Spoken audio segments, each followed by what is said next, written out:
Hello and welcome to episode 5 of Roleplay Tabletop, where every month our group of friends will get together and play through a brand new one-shot adventure in Dungeons & Dragons. This month's episode is going to be pretty unique, as we're going to start with only one player character at the table, and the other two will join us as we meet them throughout the adventure. I thought this would be a different way of switching things up, and they're also this method fits the adventure quite well. Also happy to announce that our first celebrity guest will be joining us in the August episode, and they will be revealed in the next episode.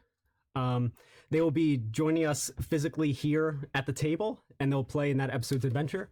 And we'll also have a companion video where I sit down and conduct a one-on-one interview with them called Roleplay Table Talk. So we want to make celebrity guests a regular thing here. We also want to be able to offer fun things like give you guys memorabilia from the show, like the actual minis and terrain pieces that we use, offer like high quality published like publications of these adventures so that you can run them at home and expand into so many more things. And we can't do any of that till we're affiliated with YouTube, which doesn't happen till we have a whole ton of subscribers. So it would genuinely mean the world to us with just that one simple little click. And if you want to help us even more, then clicking the little notification bell right next to it, liking the video, commenting on the video, and then sharing the video with the world would help us so much. So if you've already done all of that, thank you so much. And if you choose not to, thank you just for being here. So, let's begin with episode 5 of Roleplay Tabletop, titled The Room Down the Hall and Across the Bridge. So, though this takes place in the world of Dor Wei, this adventure spans miles of magical wonder and mystery, yet it also takes place within a single home. Your name is Cole Trent. Cole Trent. Your family hails from a long line of adventurers who've amassed a collection of heroic tales that they tell their starry-eyed children before bed.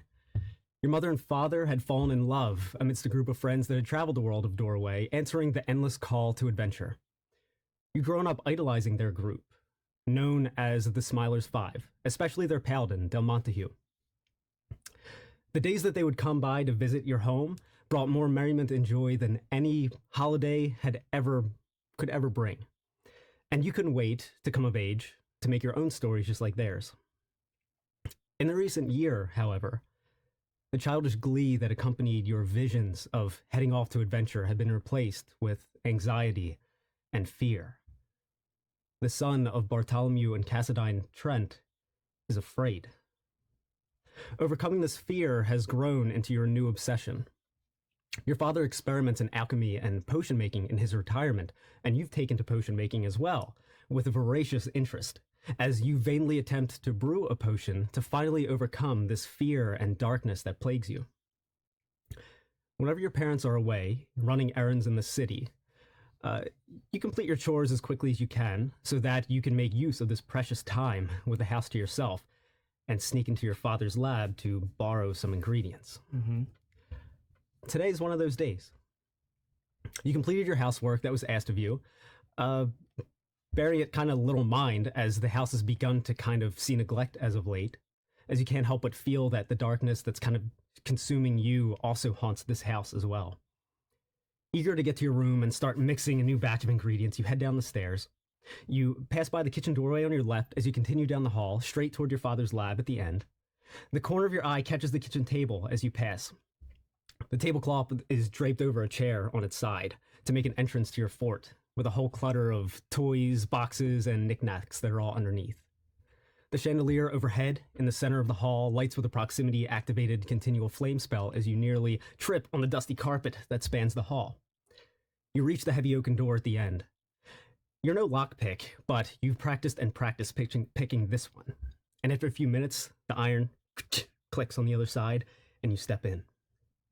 Shelves span from floor to ceiling, work tables with glasses and beakers, drafting tables with all kinds of texts and drawings, and several potted plants and caged insects and small creatures span the room. It's been a while since you were last left the house to yourself, and last time your lockpick broke before you were able to pick the lock. You have no time to waste. This one has to count. You grab as many different supplies as you can, stuffing them into all the pockets of your apron. You eye the tall bookcase-style shelves that are across the room that line the entire back wall. That's where the good stuff is. Mm-hmm. So you slide the ladder on wheels into place, and you climb and scan the upper shelves of the all the different elixirs and everything they're on there. Some are completed, some are kind of half completed. Scanning all the different labels. Some of them are kind of scribbled, some of them are mismatched, some of them are even written in languages that you don't yet understand. And in your limited alchemical knowledge, you're trying to look for something that might kind of click with what you're looking for. You do see several elixirs here that look new as opposed to the last time that you were here, and some of them look even interesting. One is kind of bubbling with almost like a starry pattern to it. Mm-hmm. You lean off the side of the ladder and you're looking down at the drafting table to see if any of the drawings or schematics may show any of these new potions that are here. And in that brief moment, looking back, it was as if time froze. When the realization that you had forgotten to lock the wheels on the base of the ladder as it slides out from under you, as you were leaning over, leaving nothing but 6 feet of air between you and the stone floor. Your handfuls of potions and elixirs are all expelled from your flailing arms as you knock several more off the shelves. And as you fall, you kind of rolled mid-air and you catch a glimpse of the wooden boards of the ceiling descending away from you as you fall, with an avalanche of glass bottles and elixirs all tumbling down along with you. Dozens pop and shatter as they crash all around you. The wind escapes from your back as you collide with the stone floor. And then the sharp inhale that follows draws a contaminated breath of a mixture of dozens of fumes, along with an exposure of a plethora of magical liquids that kind of drape the floor all around you, sending your nervous system and your senses exploding with stimulation.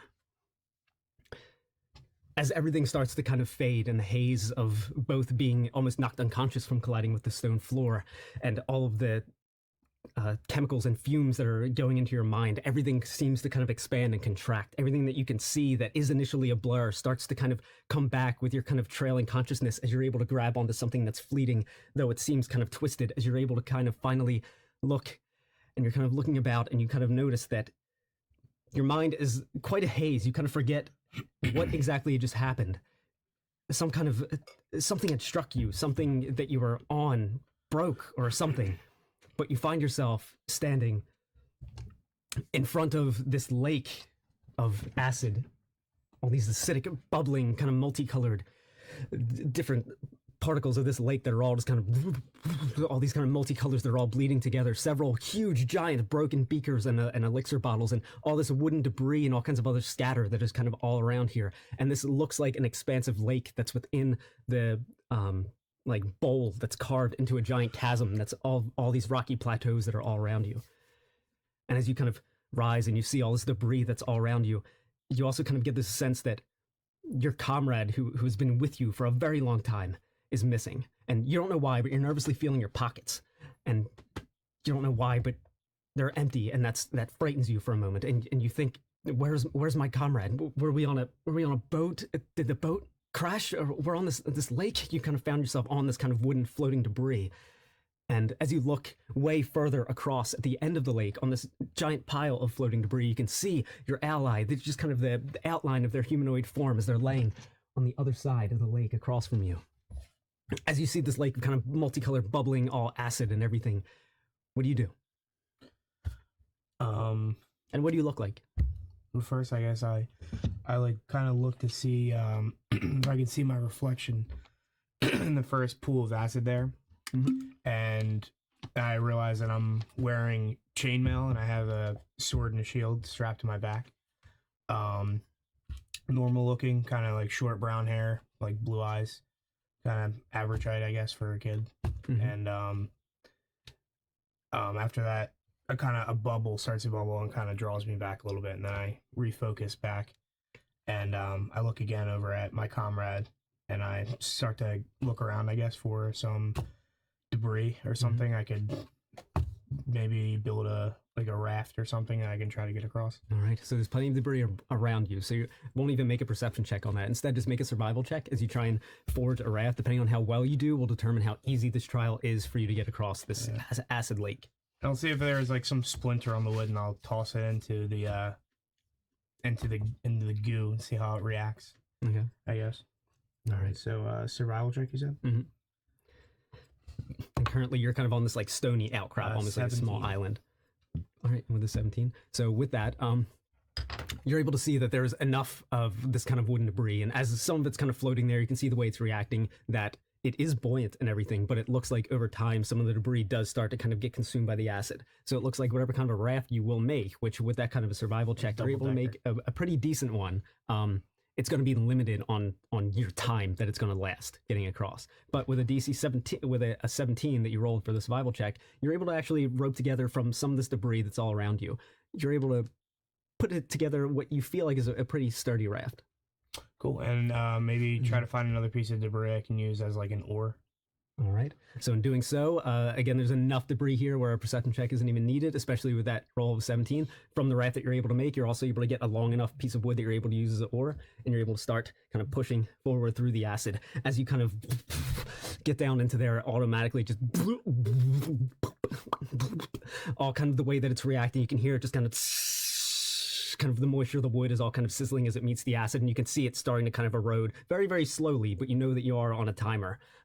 As you start to go across, I would say make a strength check as you try and see just how much you're able to move in that one turn. Just flat strength? Yep. All right. To 12 plus 3, 15. All right. So the 15, you were able to move quite a good distance. Goopy. About that far with it, you're able to pass by some of these giant kind of big broken glass statues that in this kind of stupor, from the way that you're able to see it, this world, you kind of, with your brain being so foggy from whatever event had kind of knocked you unconscious, awakening you here, you don't question it the same way that you don't question a dream when you're awakened. You simply follow the logic that's in there and you're moving forward. Stepping outside of this, going to the real world where you are, you being your young kid in your father's lab with all these broken beakers and everything around you, your pupils immensely dilated, your body is completely drenched in sweat, your hair just a complete mess, you're both covered in all this multicolored kind of ichor and everything, and you're kind of stepping over some of the broken debris of some of the wooden shelves that had fallen and broken, and a chair that had tipped over, and you're kind of, from all the acid that's on the floor, you're kind of trying to step over the acid onto each piece of kind of broken wood. There's a tipped over chair, you're kind of trying to reach over, holding onto a shelf and reaching over to try and step on top of the chair, and then coming back to where we are inside the hallucination. So that's where you are in there. So I would that's say my body in like in the real world okay. is what it's doing when you're seeing this in the hallucination. Okay. So throughout the adventure, I'll kind of like cut to what you're actually doing in the real world, and then back to what you're seeing in the hallucination, and see how they kind of overlap with each other. So as you navigate that, you're able to get some of the way through. You can see that maybe by the time you're able to kind of push this way through, from each push of the oar, it kind of dips down a little bit. You can see that maybe a quarter of the raft has been swallowed by the acid. So I would say make another strength check to try and advance even further. 8. Okay. So with that, you were just barely able to just move just a little bit. You're able to move about that far. Now, it looks like you are kind of nearing this kind of island of debris that you can try and, if you want, reach over. It would be an acrobatics check to try and reach over and grab a few more pieces of wood that you can then add to your raft to try and increase kind of like its health. And I guess I'll try to like hang you onto like the middle kind of post. I'll try to like reach across and see if I can grab some to reinforce the front that is starting to sink a little bit. All right. So acrobatics. Yep. Reach forward as you're trying to kind of maintain your balance and still reach over and grab some of these planks that you can strap onto your raft. 11 plus 6, 17. All right. So you're able to successfully get a few pieces. You can see that that quarter of the raft that had been kind of consumed by the acid, you're able to pretty much replenish that exact amount. And you're now, the raft is looking pretty strong, and you're able to make another strength check as you try and get across to your ally. 6. Okay. So unfortunately with that, as you're kind of pushing from this new layout of the raft, kind of your equilibrium is just off just a little bit, and when you go to push, it dips further down. In doing so, you drop it to maintain your balance, and you lose the oar. And in doing so, at the end, as it's able to kind of finally rock and balance, the raft kind of evens out, as it's not a very evenly distributed weight on here. You're trying to almost like kind of balance on a surfboard that's not exactly equal on either side. And as you kind of, okay, all right, I think I'm good. All of a sudden, out of the acid, just right next to you, this fly that's kind of just covered in all this acid kind of rises up onto the raft. And in real life, as you're kind of looking down, as you're stepping off the back end of the tipped over chair, trying to reach over to another clear area of stone on the floor, as you're trying to miss more of the spilled elixir, you can just kind of see some dead bugs in it. And that's kind of the equivalent of what you're seeing in the real world. And so with that, I'm going to say a really quick roll initiative. It got a 2. I got a 19. Okay, so you're gonna go first. 16 And this plus 3. fly looks pretty fucked up. Okay. I'll just go in for a pair of short sword attacks. All right. First one would be an 18 to hit. All right, that hits. All right. Do you want me to roll damage or just hit for the second? Yeah, so go ahead and roll damage. All right. 4 plus 5 is 9. Okay, all right. So hitting that, it looks like you just got to, as you kind of hit it, and it just kind of recoils back. Some of the slime and some of its guts also kind of all peel off as your sword kind of scrapes along its face. It is still kind of there, but it looks significantly weaker. And if you wanted to, with the second part of your action, this thing looks kind of like, and you kind of get the feeling like when you're in a dream and you kind of like know how something might work, you might be able to with like a really good. Try to mount it? Yeah, you could try to. If it goes badly, you might fall into the acid. If it works, you might be able to kind of fly over there. I guess as a bit of a subconscious coward that I am, I'm just gonna try and swing on the back end and try to kill it because I'm kind of afraid of this thing. All right. So on the back stroke here, roll. That's a 16, or actually it's a 19 to hit. All right, that hits. Go ahead and roll for damage. It's a 1 plus 5, so 6 damage. All right. All right, so in doing so, you just, as it comes back for the second time, you just, as you do so, its eye just kind of opens up, explodes down, it's kind of, and kind of sinks down into the acid as you took care of it. All right. As it's doing so, you can kind of smell the kind of like burning flesh of the flies is kind of going in there, almost like this kind of metallic scent from it as it's burning away in the acid. And if you want to, you can make another strength check as you're going to try and get closer to your ally that's on the other island. And at this point, the raft is maybe, after all of that... Do I not have an oar anymore? No, you don't, actually. And the now, raft is if, about half consumed. Can I ask if any of the stuff got on my short sword? Can I see if it's like affected by it or not? What, your sword? Yeah, like is it like dissolving or anything like that? On the sword, no. All right, maybe I could try to use my sword as like a little short oar since I'm not that far away, kind of like doggy battle with it a little bit. All right, so it's definitely going to be, I would say, it's with disadvantage because the sword is only like that thick. Oh yeah, true. So I could say that you could do it, but it would be a disadvantage. Let's try it. All right, go for it. The instinct there. I'm just trying to get to the other side at this point because I don't want another fly to attack me. All right. So what would it be? Just a strength check? Yes. With disadvantage? Mm-hmm. That's a 19 plus 3. And then an 11 plus 3, so 14. Okay, all right. So with that, you're able to advance just a little bit to where you're just barely outside of reach. No! Oh no, you're dead! Oh my god! So if you wanted to, you could try and paddle one more time, or you could try and leap across. At this point, it looks like the raft is almost down to like a quarter to how much of it is from being consumed. I would say you have about one more round before it's completely consumed. I want to get off this raft, and I'm just going to try to jump. All right. As you're that close, go ahead and make an athletics check, or acrobatics. Acrobatics. Oof. Was that a natural 1? Yeah. Okay. And I also want to preface this, that you guys are going to start the game with 1 inspiration die. Okay. So if you want, you could use it now. Yeah, I think I'm going to have to use that now. Okay. I'll use that now. All right, that's better. That's 10 plus 6, 16. All right. All right. So with that, you're able to, as it's kind of sinking, you start to kind of gather your weight. And with the roll of that 1 at first, you felt that if you would have gone for it that time, it would have just went right under. You had to just kind of wait for it to kind of rock forward. And as it's rocking back, push off your back foot and jump across. And that's exactly what you're able to do. And you jump across and you're able to land onto this kind of bigger piece of wreckage that you're now there with your ally. And Jack, if you would like to come to the table and tell us what he sees when he gets there. Comrade. It's kind of like the bridge at Khazad-dûm. I have to like from Lord of the Rings when it's like rocking back and forth. Jump. All right. All right, so that's what he sees as he jumps onto this pile of debris, and you're laying there kind of half in a stupor, starting to kind of wake up. Your vision's just a little blurry, and you kind of saw this figure jumping across, trying to make its way toward you, and in your kind of blurry consciousness, you were kind of barely able to kind of manifest what you were looking at, and finally you're kind of gaining enough consciousness as he makes it over to you, to where as he was about to make that jump, your instincts told you, I gotta reach for him in case he doesn't make it. But you weren't exactly strong enough yet, and he made it across, and now you're kind of renewed with this vigor of, okay, we're together again. You take a breath, and you're able to gather yourself and get up, and tell us about your character.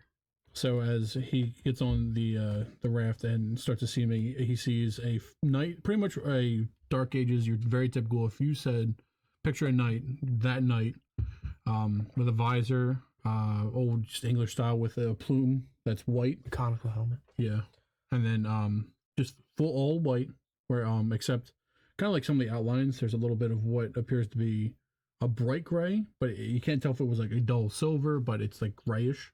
So it's basically pure white armor knight, but it's not like A little gray trim. yeah, a little gray trim and not completely like a clean white, like a little older, like it's a little like seen some wear and tear to it, but basically just a white knight right now. And as I wake up, I'm gonna start to look around. Also, after I saw he made the safety, look for my white shield that it seems to be just a foot away from me, and the longsword as well. That's just same distance. All right. So he scoops those up. You can kind of see him. And back in our reality, you had just kind of jumped over this last piece of kind of splintered shelving, jumped over it, and you saw this dragon chest piece laying on the ground that you desperately, in this kind of half stupor, you had to get to. This dragon chest piece has been in your pocket for the last year, and you drastically need, as soon as you saw it, I need to get to it. And you just, in reality, you just made it and picked up that dragon chest piece, and you're holding it in your hand like you will never let it go. So as you guys kind of reconvene on this kind of giant wooden platform of kind of just broken debris, trying to gather yourselves, you're again surrounded kind of by this rocky chasm that's kind of all around. This is a giant lake. It's big enough to where it's maybe 100 feet to either end from where you guys are in the center. And as you kind of gather yourselves a little bit, if there's anything you guys in particular would want to say before we kind of move on to the next beat, otherwise you guys kind of just met up and ready to go, ready to move forward. So I get to him and be like, thank the maker. And kind of, as like I'm actually like picking him up in real life, I'm like grabbing his hand to like help him up. Mm-hmm. And then I guess like kind of towers over me a little bit. I'm like, My king, thank you so much for picking me up. I see we are in a strange land. I started to look around. I'm like, yeah, you got that right. I think we need to find our way off this lake. Mm-hmm. Yeah, let's get out of here. All right. So as you guys are kind of peering around, looking for a way that you guys could get out of here, you start to feel that the waters, per se, are starting to kind of churn just a little bit. In reality, where you were near kind of your dad's desk when you first had walked into the room. You're pretty much near the doorway to exit the room. But you knock over his walking cane because he had injured his leg in his previous years as an adventurer, and he leaves a cane in almost every room. And you knock it over, and as it tips over and it splashes into the little bit of acid that's there, you guys kind of see this giant part of a plateau, kind of almost like an iceberg, breaking off and falling into the lake as it kind of... and this huge rolling wave starts to kind of come toward you guys from where you are on this giant raft. There's literally pretty much nowhere for you guys to go. You are on this debris. So pretty much both of you guys make a combined athletics check as this wave kind of lifts you guys up, and as you're kind of riding with it, trying to balance and hold on to this kind of debris island that's kind of riding with this huge acid wave. That's kind of headed straight for this plateau wall that's on the outside of where this lake was. You guys pretty much have crested and are riding along with it and about to crash into the wall. And in doing so, you guys are holding on and bracing for impact. It was what kind of check? Athletics check. And it's going to be you two combined. And the DC is 30. I got a 16. 24. All right. Oh. 24. All right. I have expertise in athletics. Oh, nice. All right. So with that, you guys both, as this wooden kind of debris is riding, you guys are able to kind of hold on enough to where it's counterbalanced to where you're almost kind of, it's on a 45-degree angle. You're holding on. You're waiting for that rocky face that you're about to crash into. As it does so, just the bottom part of it crashes in first. As it does so, you kind of release and you both grab onto the side of this kind of like rocky plateau wall. And it's not super steep to where it's something to where if you grab on and after the rest of the acid all just kind of rise against the bottom and then starts to kind of peter back out into the lake. All the wooden debris just all kind of drops down, clinking down the plateau and splashing into the acid lake below. You guys are now hanging onto the side of this kind of plateau in a point where it's enough to where just you climb for just a little bit and then you're able to almost pretty much like stand up and walk, though it's steep, along this kind of rocky outcrop of the plateau.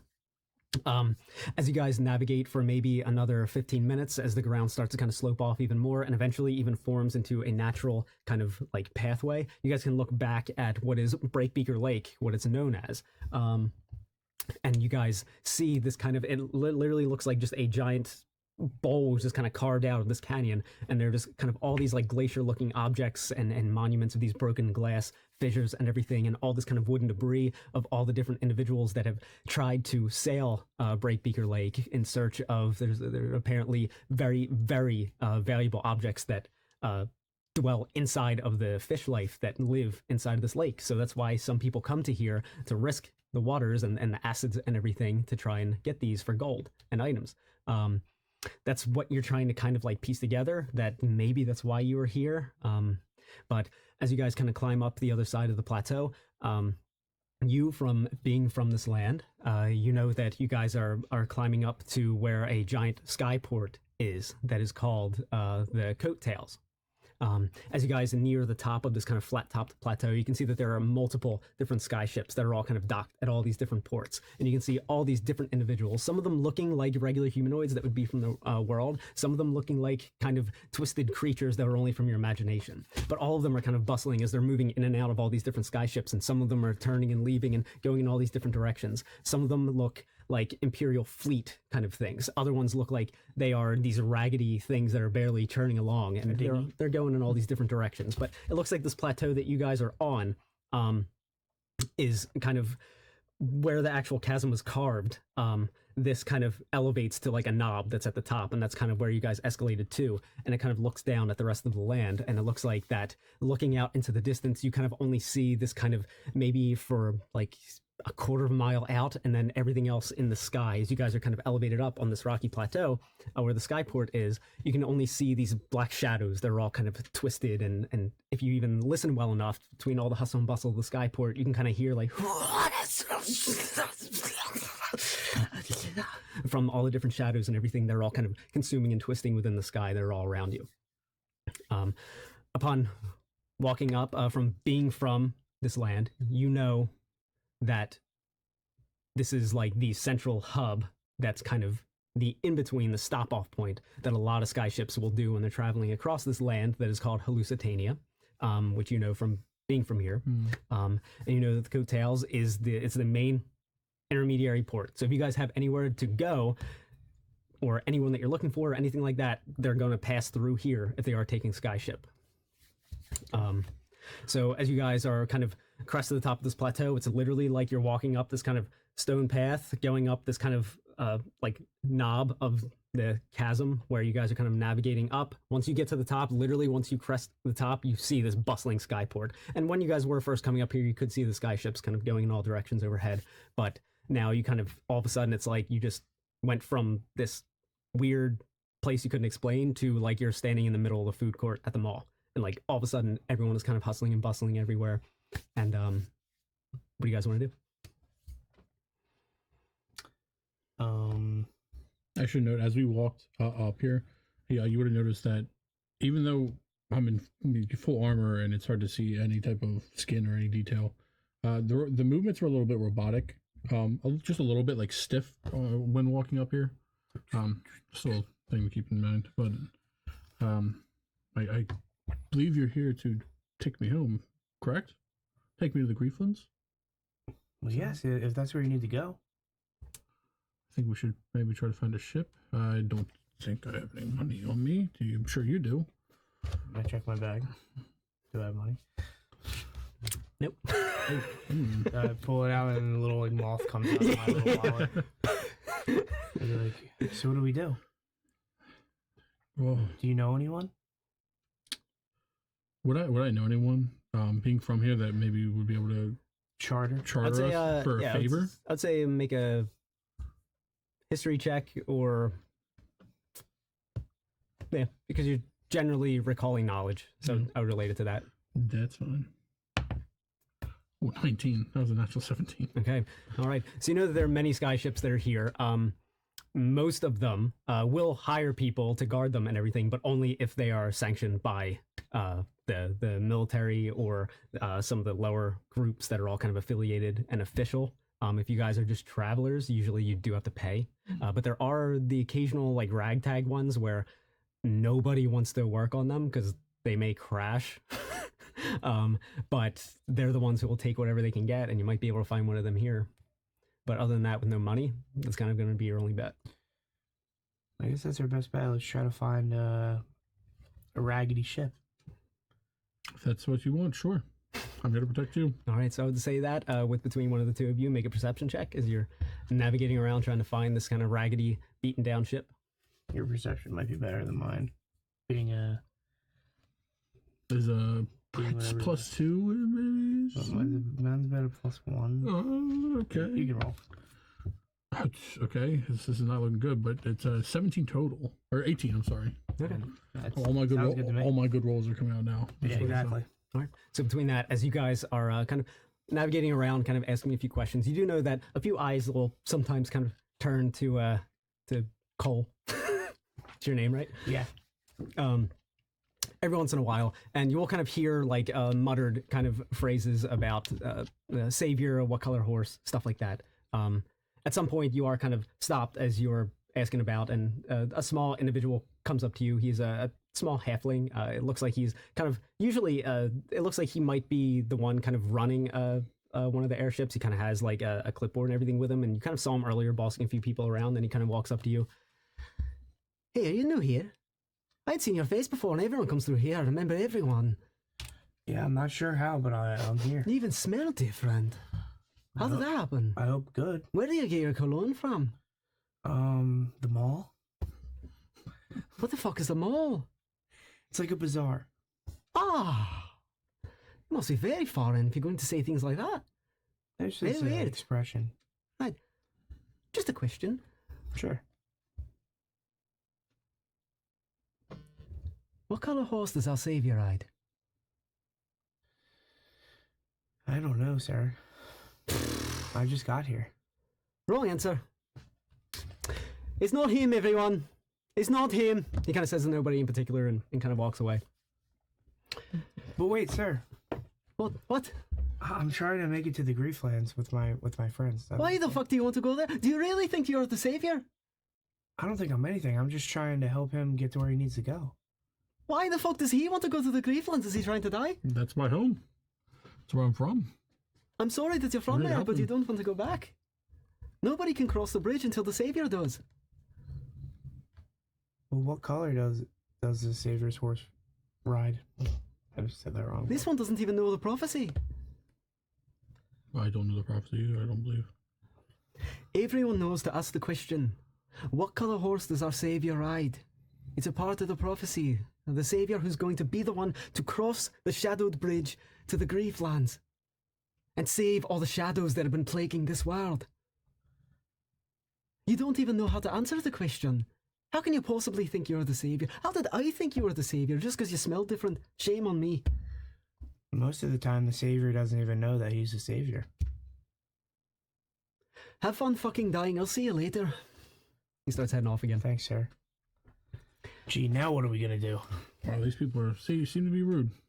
As you do so, you kind of see this haggard-looking goblin that kind of Okay.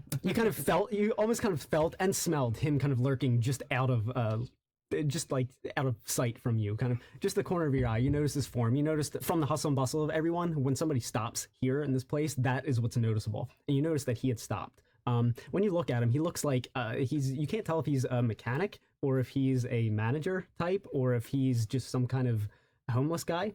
But he's this goblin that is very raggedy.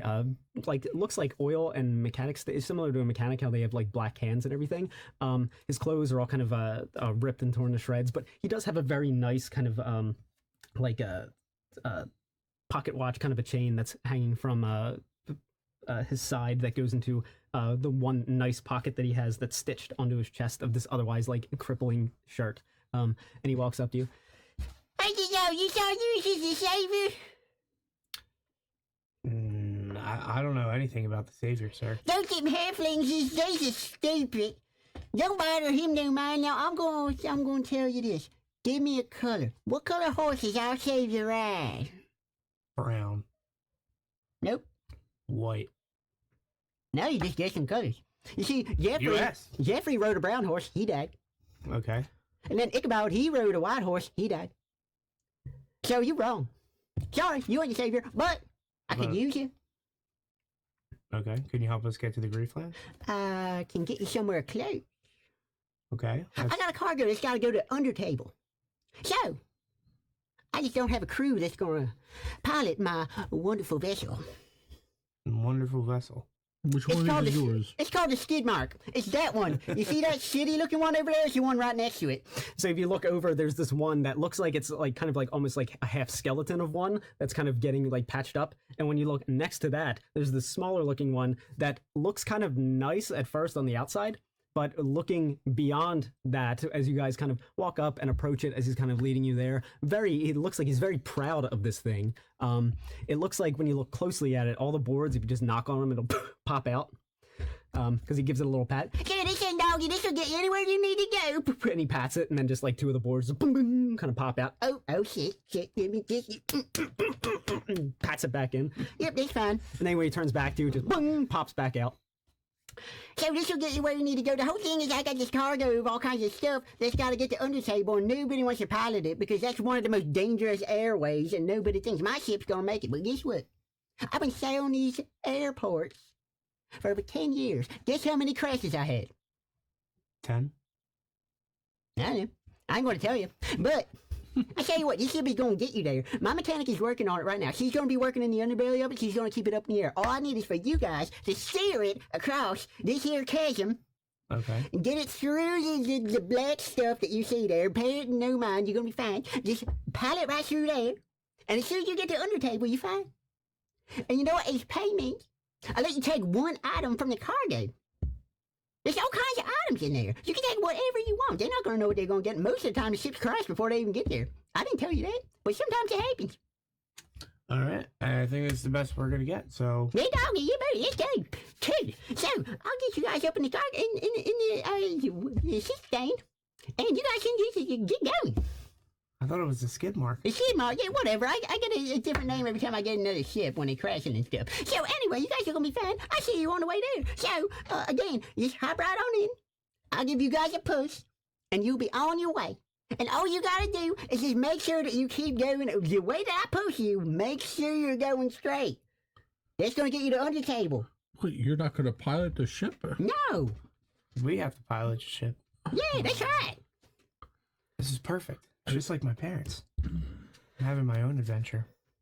If you are okay with it, I will go along. All right, too. So, there you go. Again, your payment is going to be if you make it there. But you will. If you make it there, you can take 1 tin from the cargo, whatever it is that you want. Okay. All right? Good deal. All righty, everybody. Thank you. It's nice knowing you. Good luck, you guys. Hey, we're going to get ready to push him off. Come on, load on up. I'll push these off. All right. The inspector's coming quick before he gets here. Go off. Inspector. Come on. Please, hurry up or the deal's off. Come on. Uh-oh. All right, we get on. All right, so you guys hop onto the skyship, and he just kind of...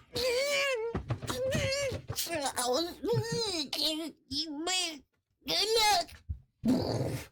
And as he pushes it, you can kind of hear that even though he is pushing it, you can hear something kind of click from the inside, and the wings start to kind of unfurl, and it kind of feels, you kind of feel the jolt of going. You hear all the of all the kind of machinery that's going on the inside. Compared to some of the other skyships that you guys had heard leaving here, this thing, it sounds like the equivalent of if an electric car just zoomed by, and then this thing was like a 1950s steamboat Billy, just... But it's going. When it first begins, it kind of labors a little bit, but you guys start to fly. And in doing so, we're going to bring out our next mat.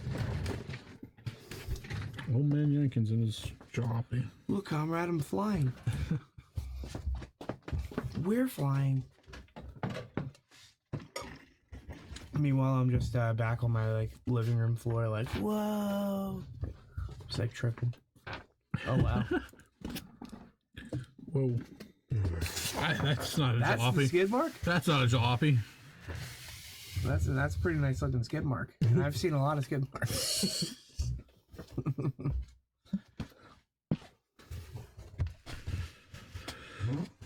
All right.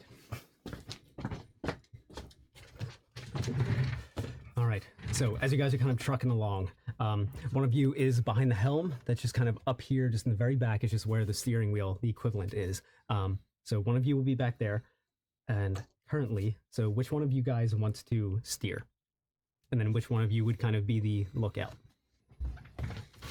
Mr. Sentry over here, you could be the lookout. Unless you Sounds want to good. steer. That sounds good. All right. So, as you guys first begin sailing across, as it pushes off, and again, it kind of labors just a little bit, cutting back to the real world, you had pushed your way through the doorway into the hallway where it once was, where you kind of see this expansive chasm now. In the real world, you see that it's the throw rug that kind of spans the hallway where you are. Your mind kind of seeing it as this, being the color differentiation from the stone floor that's on either side. You kind of see this big chasm, and you're kind of just slowly kind of walking across it. If somebody on the outside were to be watching you, they would just be seeing somebody literally just in the hallway in their house, like, don't touch lava, staying on the carpet, just slowly walking down the hallway like this in your house. At the same time, you're leaving behind these kind of like chemical, like these footprints that some of them are even kind of reacting and staining the rug behind you from what you had trailed in from your dad's lab in the back that is now like a shattered mess. As you and your dragon chess piece companion are navigating across, I'm going to say make a since you are in the front, make a perception check as all these other individual rocks all kind of crop up, and you have to kind of steer him to go around them. And the kind of black shadow storm is starting to kind of, you guys are starting to pass into the veil of it now. That is a 19. Okay. Yeah, some good rolls. I know. With a 19, you're able to see that you guys are approaching one that's kind of just a little bit off to the side, and it's going to be easy enough for you to move. But since he rolled so high that he saw it very, very soon, and you were able to very, even though it's your first attempt at navigating this thing, you're able to guide it pretty well. And since his roll was that high, he gave you enough warning to where you were able to steer right around it as you were advancing forward. You guys pass right by it. As that happens, you guys now pierce the veil into the shadowy kind of storm. It starts to just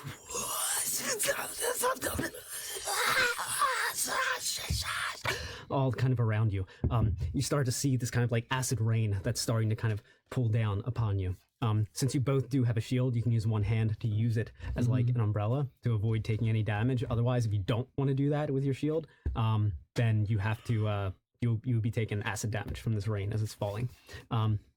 As it's doing so, you start to notice that the ship takes just a little bit of damage. And the way that this is going to work is the ship has a 6-pool health system, like 6 slots. As it takes damage, it loses a slot. Every 2 that it loses, its speed is going to reduce. When it gets to 0, it breaks. All right. So right now, it takes 1 slot of damage from the acid rain. You guys can use an action to make a repair. Yes, and it's going to be an intelligence or a survival. Thanks. The survival one is going to have a lower DC. Okay. But as you guys are passing through here and kind of this whistling howling of the shadows, you start to hear actual just screeches that are kind of happening from all around you. As you can see, multiple creatures begin to form from the shadows that are bleeding in from this Grieflands that you guys had heard of, that are kind of swarming the nation of Hallucitania. And you can see some of these creatures begin to spawn.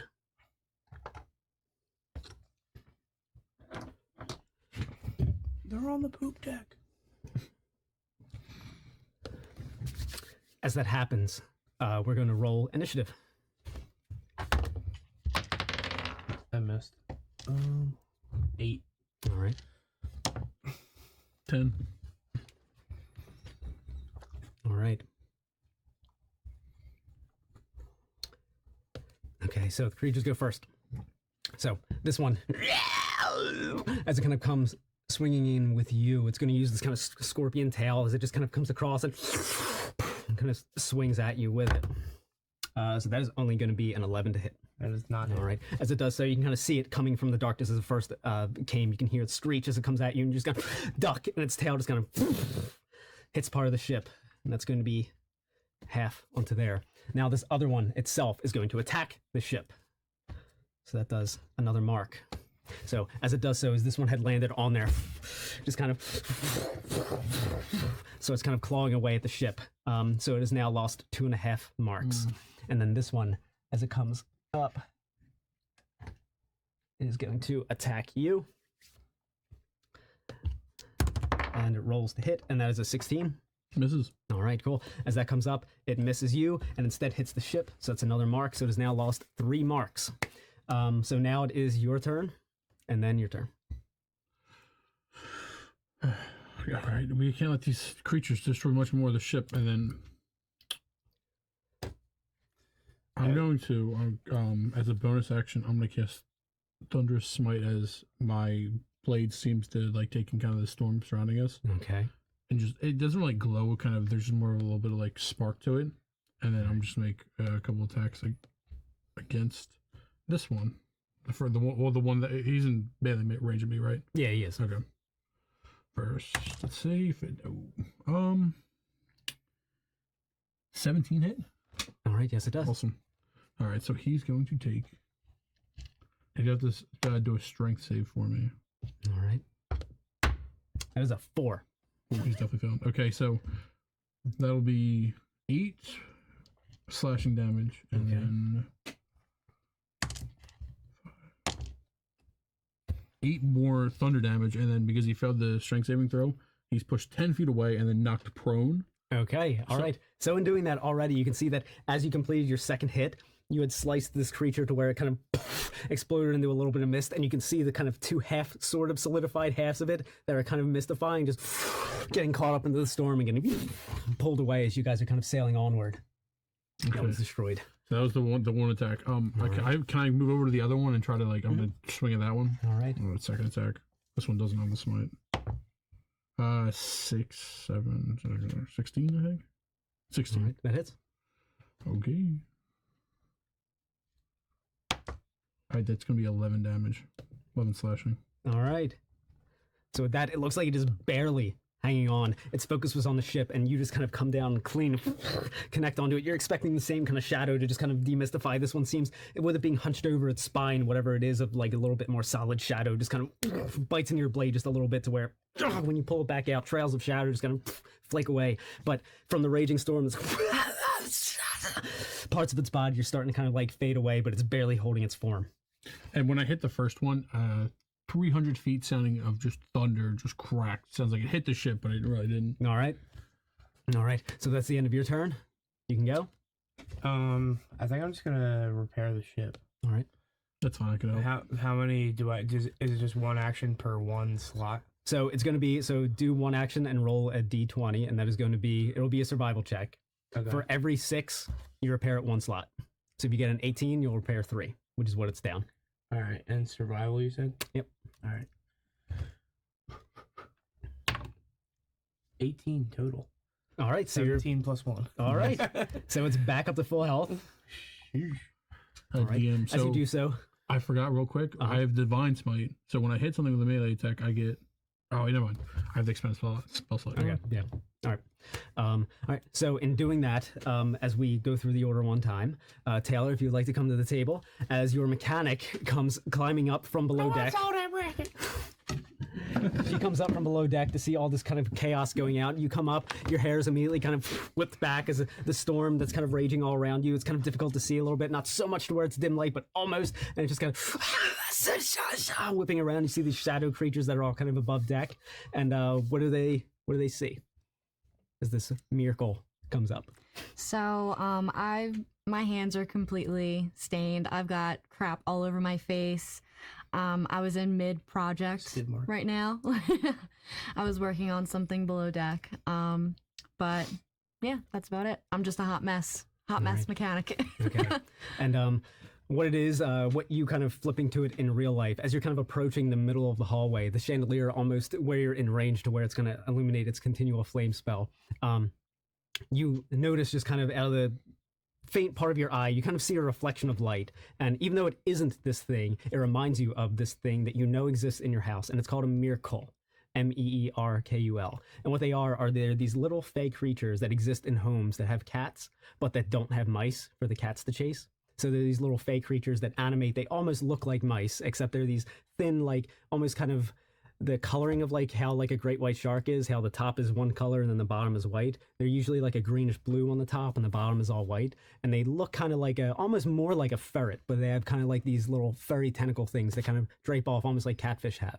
And they kind of float all around, and all they do is they exist for cats to chase when there aren't any mice for the cats to chase. And they're kind of these playful fey that exist in homes with cats with no mice. And seeing that reflection of light, your mind kind of thinks of that thing that you have seen many times, though you didn't see it this time, and suddenly it's now a part of you in your hallucination that you can see as you're navigating through the hallway, and now she kind of rises up on the sky ship and joins the fray. So if you can roll initiative to get into the initiative order. Get high, please. Oh no. 10. Okay, so you're tied with our dragon chess piece, who has the higher dex. Definitely me. Okay, Yeah. all right. Okay, so back to the top of the order, we now have the creatures. So as we're doing this, you hear from a different part in the sky, as it kind of arrives from this angle, as another one comes, and it is now going to attack you. That is a 22 to hit. Definitely hits. All right, so that is going to do 7 slashing. Okay. As it slashes onto you. And you can kind of feel this kind of like foreboding shadow that kind of illuminates around you as it slashes at you with both of its claws. You can kind of see the scorpion tail of it kind of readying itself. So that is that one. This one is now going to attack Mr. Dragon Chess, and then this one is going to attack Cole. So we'll attack the Dragon Chess piece first. There's an 18. Misses. All right.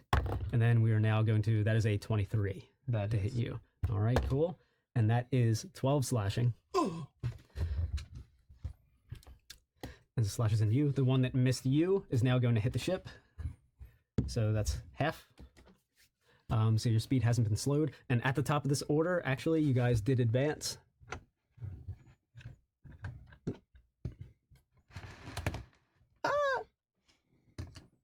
Do we know the general speed of this thing? Like how far it goes per turn? So the goal for this is going to be to get to the end of the map. Yeah. Realistically, you guys are traveling very fast across a huge, expansive chasm. So again, the whole storm's kind of whipping all around you guys. This thing is kind of barely clinking along, and every time you see a piece of wood get splintered, you're just kind of, are we gonna fall? Are we gonna fall? And then you're able to just kind of, you guys are just kind of pushing boards back down, and again, like how things kind of make sense in a dream, just by like thinking that you're fixing it and pushing the boards down, they kind of are kind of sealing themselves. So all right, so back at the top of the order, the creature just went, so now it is our Miracle's turn. And what is your name? Olive. Olive. Like the oil. Nice. Exactly. Extra virgin. I don't think so. We got a baby. What does that mean? Yeah. That means we kissed. Oh my god. Better been after marriage. I'm going to be using, let's see. I think I'm going to use my hand axe. Okay. Just going to go for it. All right. Melee attack, and you're a fighter, so you're going to use the extra attack too. Yes. All right. First attack is going to be an 11 to hit. All right, that misses. Okay. Second attack. Okay. A little bit better. 18. That definitely hits, yes. Cool. A little bit better. Just rolled like the highest ever on it. Like, yes. That'll be a total of 5 damage. Okay. And if you're hitting that one, okay, so as you turn around, you kind of swing at it, just kind of moves around, and the second time you're able to kind of catch a gash on the front, and just kind of I'm like, get off my ship. and just kind of swings, kind of furl around its scorpion tail, curls around it to where it's in the center of it, and definitely going to use its tail to attack you on the next one. So that's the end of your turn. If you don't want to move because you are engaged with it, I'm good. then we are going to go to our dragon chess piece. What have we got? All right, so the one in front of me is like pretty hurt, right? Yes. All right, I'm just going to attack that one real quick, see if I can kind of get rid of it. That's another 16 to hit. Okay, yeah, that hits, and it has 1 health. Yeah, so it's dead. All right. So you hit it and just kind of disappears in the shadow. All right. So the other one by Cole has been hit. But is it in range? Because it's like on the ship. It's like flying off of it. Mm-hmm. Would I be able to get in melee with it? Yeah, realistically, it is right against them. It's just not there when I moved it. Who to help? You look quite capable. I'm going to go help my king, and I'm going to go over and I'm going to, if that one hasn't been hit yet, I'm going to, same thing, I'm going to use another spell slot and bonus action for Thunderous Smite, and then swing once at it. Okay. That's cocked. That's a decent roll, too. That was also cocked. That was really cocked. 20 to hit, 30. 20. All right, that hits. So that is going to be 7 damage, slashing, and then just a 4 thunder, and it's going to make another strength saving throw. Okay. That's a 17. Saves. All right. And you attack this one that's next to... No, I attacked the one that was okay. towards the front. All right. So that one then is also very, very low. All right. All right, man. So as you come down, lightning kind of crashes. You can see almost like this kind of thin skeleton that's on the inside, almost like as an X-ray as the lightning kind of strikes. Anything else? That is it for my turn. All right. Cole's turn. I have a quick question. What's the normal damage bonus for a short sword? A bonus for it? I think Like right now it's 1d6 plus 5, but I'm not sure if my duelist thing is calculated into What's higher, strength or dexterity? what's Because it's a higher. finesse, and so you can use dexterity. Yeah, so it may be... They're both.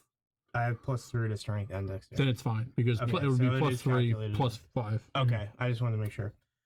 All right, so I'm just gonna again just make a. Is this guy a melee range of me? Yes. All right, I'll make my first attack on him. All right, and he's very, very low. All right. Natural 20. All right, let's see the crit, max damage. I also crit on 19, by the way. Ooh. So how do we do this again? We just take the 1d6 and max it, Mhm. and then You'd roll another one. I would roll another d6. Yeah. Oh. And then you just add your modifier, which is All right, plus 5. so it would be 1. So it would be 6 plus 5, and then 5 plus 5. No, just be another 5. Okay, You only do the so modifier it'll be once. 11 plus 5, so it's 16. All right, this thing got absolutely banished to the Shadow Realm. Silly you again. You just as you hit it, it just doesn't even like split off like his did. It just immediately disappears. If in I'm the shadow. steering, can I leave the steering column or no? Yes, it's just when it gets to that point, you have to be able to make it back to the steering wheel. So how far to that? It's about 20 feet to the other end of the ship. My speed is 30, so I don't think I can go that far.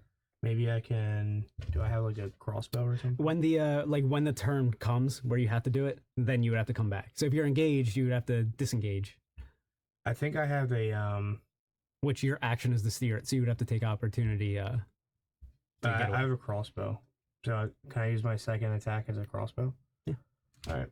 So I'll just I kill that thing and I kind of just like look over and I just take Pull my your loaded crossbow out. And... Yeah, and then I'll just shoot that. All right. Ooh, 18 plus 6. All right. Yeah, that hits. That's 1d8 plus 3. All right. In typical hero fashion, within your mind of a kid as he's navigating through this, seeing all this in his head, 10. you're just gonna pull out the crossbow. This thing, as it's all kind of coiled up, ready to attack you, you just kind of see this bolt just kind of break its head. You kind of see its skull kind of crack and cave in on itself as the shadow just kind of disappears and the bolt drops down onto the top of the ship. And they're all eliminated. Now, at this point, in real life, you make it to the center of the hallway, activating the continual flame spell that is now on the chandelier, kind of illuminating the hallway for just a brief moment as you're in here in the center. You guys kind of see the eye of the storm, pretty much, so to speak, to where the shadows all kind of just and you kind of see this kind of like glowing natural light. It's kind of a yellow-orange. You can't tell where it's coming from, but it's kind of emanating from the center. It's the equivalent of an eye of the storm. So if you guys wanted to, you could use an action to repair the ship. It's not that hurt yet, but you can use the action to do it. And no matter what, as long as you roll over a 6, it's repaired. So one of you guys, or all 3 of you can. You can also get the benefits of a short rest during this time if you wanted to. Damn. I was withholding my action surge because I didn't know when we were going to short rest. During this moment of respite, how in real life he's kind of standing there, kind of like mesmerized by this illuminated candelabra that's overhead. And you guys in here are kind of in this lull to where you're kind of, you have a brief moment of respite before the second half is going to begin as you guys are on your way to the town of Undertable. All right. I guess I don't need a short rest. I'll can short work rest. on the I want to ship. recover some HP. I can try to repair. Ooh, I could Alright. I could Go heal ahead you. and make a roll. Make a survival check. How much you lose? I can heal you for a bit. I lost 12. It's gonna be a 12. All right, so you're able to repair 2 slots, so it's totally back up to full health. You guys are traveling at full speed. And if you guys wanted to, this is like the equivalent of in-game, like half an hour time that you guys are in here. So if you wanted to, you guys could talk, exchange knowledge that you might have about this land, things that you guys may not in particular like know yourselves in real life. You guys can try and recall the knowledge, and I can kind of give you guys the information if you guys want to try and think of certain questions to ask about this world and the land and what is happening. So how hurts the ship? She just got it back up. good. Oh, it's full. Okay, sorry. I was gonna say because I could heal. I could do lay on hands on you if you wanted. But if you're also wanting to use a short rest, that's fine. Is that gonna take up a spell slot? Or- No, it's just I have about 25 HP. I could just give to somebody as an action. I just That's touch 'em. nice. Yeah. Wow. So anyone's Yeah, I'll just short rest and we'll keep that just in case we need it. Okay. So I'll recover one of my hit die. So You're down 7. I think I can. I have a 1d10 Yeah. plus 2. I'm gonna use 2 of my hit die. I have 5 total. Now, are we able to short rest I got 20 after back. the repairs, or is that either we repair or we short rest? You can short rest. Okay. Yep. Just make sure. All right, I'm back to full health now. Oh, cool. So I okay. used 2 of my hit die out of 5. All right. So is there any kind of information, anything you guys want to talk about as this kind of rat girl, fey girl just kind of emerged from below deck? What's up, rat girl? She's right, girl. And you guys kind of saw her join the fight in the thick of combat, but now you guys kind of have a chance to talk and ask any questions that you may have. So you work on this ship, and your boss didn't seem to mention that you were here. He mentioned it. Unfortunately. Did he? Yeah, he said his mechanic was below deck. Oh, I mean, it I'm was just eccentric. always here. I just help people get to where they get to go, and then I, hopefully if we don't die, then I make my way back. Are you? Kind of how it goes. Sounds like a rough life. Yeah, it's all right. I get by. Your hands are really dirty. I'm pretty busy. Gotta, keep myself busy so I don't go insane. Do you know what color horse the Savior rides? That is a very good question. I've heard that question Do a lot. you know? No, I've never heard that question before No. today. Do you know? No, we were asked it at the shipyard. We figured maybe you would know. I wish. I mean, honestly, I don't really hear much. You look like you could use a Savior. That would be great. Get off the ship. If you guys want, I would say you guys could both make a history check if you want to try and recall knowledge about the world, about the prophecy, about the question Where that keeps exactly coming up. are we? We're in Hallucitania, you said? Yes. Okay. 16. All right, and what did you get? I'm sorry, what are we doing again? History. History. 12. So it's been 13. Okay. All right. So between the two of you, it's common enough knowledge that Hallucitania was this vibrant, amazing fantasy fae-like land until the Grieflands got corrupted, and nobody knows what made it, where the shadows came from. But from somewhere in the Grieflands, these shadows just kind of emerged and have just been bleeding out into the world. At the same time, there was a prophecy that a savior was going to come and cross this lone bridge that connects the Grieflands to the rest of Hallucitania. That's at the top of the Aspirant's Rise, which is this big mountain. And that this bridge is kind of swallowed by these animated kind of shadow tendrils that won't let anybody pass. And it's believed that if somebody can cross this bridge, then the shadows will go away, but nobody can cross the bridge. And the prophecy says that, or at least all of the ancient sages that have been translating and relaying the prophecies, they've been saying that the savior rides a particular horse, a particular colored horse, and from what they've been able to interpret of what the prophecy is. So the kind of question that kind of bled down into the rest of society for that is, what color horse does the savior ride? And a lot of would-be saviors had tried to mount their horse and cross this bridge, but they've been unsuccessful and they've all died. They've all ridden several different colored horses. But that question has kind of become a recurring thing throughout the land. What color horse does the savior ride? And that's just kind of a question that everybody has always been asking, that these sages had had it trickled down from them regarding this prophecy that'll finally save this land that's kind of slowly getting swallowed up by these shadows and everything. This chasm that you guys are currently crossing wasn't always this kind of shadowy storm with all these shadow creatures in it or anything like that. But whenever this curse happened on the Grieflands that's been now bleeding out into the rest of Hallucitania, it's apparently some savior's got to come that's riding a certain color horse. And haven't found him yet. Okay. Wonder if that's code. Horse. Is there more to this place than just the lake, the Grieflands, and the I guess the bridge would connect the rest of Hallucitania, but is it like the same size as like the world Dor Wei, but just like within a hallucination realm or something? Yeah, pretty much. Within, this is all essentially just a hallucination within your head. Yeah. So it's as expansive as your mind is able to go. These are just the areas. These are just the areas that you have seen that your mind has extrapolated to create this hallucination. Okay. All right. That's cool. So through your half hour there, that's pretty much the information that you guys are able to relay. Again, most of that is like common knowledge from everyone in the realm, so it wasn't that like crazy high of a DC to recall any of that and then translate it over to him. Yeah. But yeah, so that's what we got. So if you guys are ready, we'll hop back into the second half of as the shadows are starting to loom and you guys are about to pierce back into this kind of shadowy kind of veil of all these kind of twisted shadow storm. As it kind of goes in, you can almost feel the temperature drop like 20 degrees as you get back into the shadow and all kind of whipping all about, again using the one hand to hold your shield up with the acid rain, which I totally actually forgot about as far as you, Olive. So if you did attack with 2-weapon fighting, so for 1 round you would have taken acid damage. Okay. So that's 4 acid damage. Okay. No. So can I? So your short rest, you could have healed that back, so it didn't matter. Okay. Sorry. We retcon things here. All right. So as you guys are back into the shadows and you're kind of waiting for these entities to come in, for the first round, that acid takes 1 health away from the ship.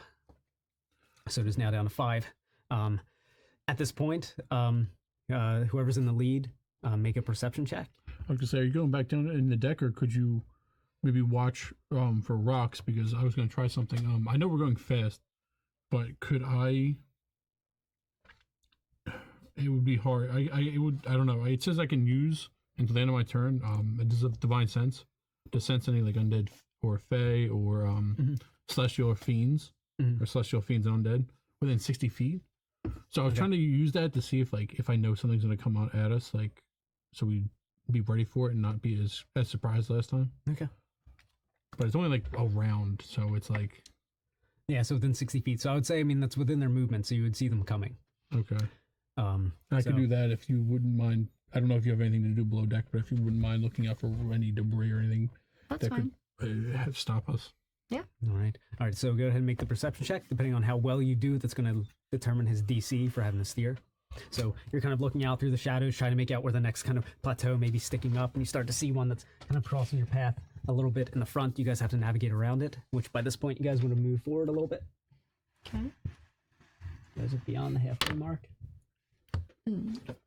What do we got? Again, you have an inspiration die if you have to use it. I mean, it's a 10. Okay. All right. Not horrible. So yeah. Our ship's not in like bad, super bad condition, right? Okay. This isn't an iceberg or anything. You know? We're not flying Titanic or anything like that. Our ship's not named that, yeah. Okay. All right. So go ahead and make a survival check as you're trying to navigate the ship as she kind of sees it, but in this kind of shadow and with her, after everything that had just kind of happened with the entire fight and everything with her, from spending most of her time below deck, she kind of took the reins, thought, yeah, I can handle this. She sees it. She greatly misinterpreted how big it was. So you guys have to go way wider than you initially thought. What'd Sorry. you get? 4. Okay. All right. So the ship takes 2 damage. Okay. All right. So you guys are going slower now, and you guys are all knocked prone. Where are we at with the slots again? I'm sorry. You guys have 2 left, 2 left. Okay. and you guys are all knocked prone. as you guys kind of grind along the entire side of this kind of rocky plateau. Not enough to where you collided with it head on. You were able to kind of steer just a little bit off course, but you just kind of growed into the entire side of it. So in doing so, you guys are prone when the next round of enemies appear. So that one's going to arrive there. That one is there. And that one arrives there. All right. So each one is going to attack you guys. You're going to get advantage because you guys are prone. So first one against our guy Cole. All right, that's a total of just a 7. That was a No. wow. All right. I dodged that. Somehow it missed you prone with advantage. Okay. Next one is on a dragon chest guy. Are you okay? All right. Second one was a natural 20. That was a 5, then a natural 20. I was like, are you fucking serious? Okay. All right, cool. So that one hit you, and then it'll roll the next one to attack you. That's another 5, and then a 6. So that's 10. All right. Woo! Cool. All right. So it did hit you, and that was a crit. So it's going to do max damage. So it's going to be 12 plus 2. Cool. 14. So it gets an additional plus 4, so it's 16. Well, no. No, that would 18. be, yep. All right. So that one, at least they'll slash into you. The 2 that missed are going to do half damage to the boat from when they missed both of you guys. So now the sky ship, the skid mark, is barely, pretty much leaving a skid mark along the sky as it's kind of barely floating along there. And now at the top of the order, or no, Cree just went first. So now it is your turn. You can use half your movement to stand up. Okay. All right. Done. So it's half your movement. You're now standing up. And what do you want to do? I mean, I'm engaged with. You can use the action to repair the ship if you wanted to. I honestly would want to repair the ship. All right, because one more thing Yeah. and you guys are crashing. Yeah. Yeah, focus Okay. on the repair. All right, so you stand up. It looks like this thing is kind of focused more after it kind of missed quite a bit. It is now kind of turned and focuses on him. This kind of stoic-looking dragon chess piece, and kind of looks to you, this little fey mouse with like kind of, he's more interested in him. So you kind of take this time to start trying repairing the ship and go ahead and make a roll. It's going to be intelligence or survival. Survival. Survival is a lower DC. I'm gonna use my inspiration Okay. because you don't want to know what that was. Alright, that's still a little poopy. That's wait. You want increments No, of that's 6. an 8. Yeah. Okay, so you repaired 1. Alright. So it's back up to 2. So you're moving again. It was barely kind of doing everything to kind of stay afloat. So you are now moving. So at the top of the order, it will advance. Do I because I technically can make 2 actions, Mhm. can I do another one? Is it 2 attack actions? You get 2 Yeah, attack if actions. you Oh, 2 attack attack actions. twice, yeah. Sorry. being the Unless fighter. you have action surge. Like All right. I do. Apologies. So that is the end of your turn. Yes. Now, Dragon Chess piece. What do we got? So there's one above me. I'll stand up. You should attack them. I'll repair. Yeah, I'm gonna try to. Repair. I'm wondering if I should Optimus like Reparo. use the rest of my smites here to continue to do it, just to like get rid of them. I'll attack the first one. Okay. We stand them up. Oh no. No, Yay. you can do that. Yay. You can do that, dog. 24th hit. Okay, that hits. I am going to expend one spell slot. Are these undead or fiends? No.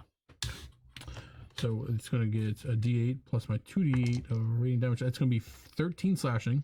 Okay. So that one's dead. Okay, so I don't even need to use that. It kind of explodes in a cloud of shadow.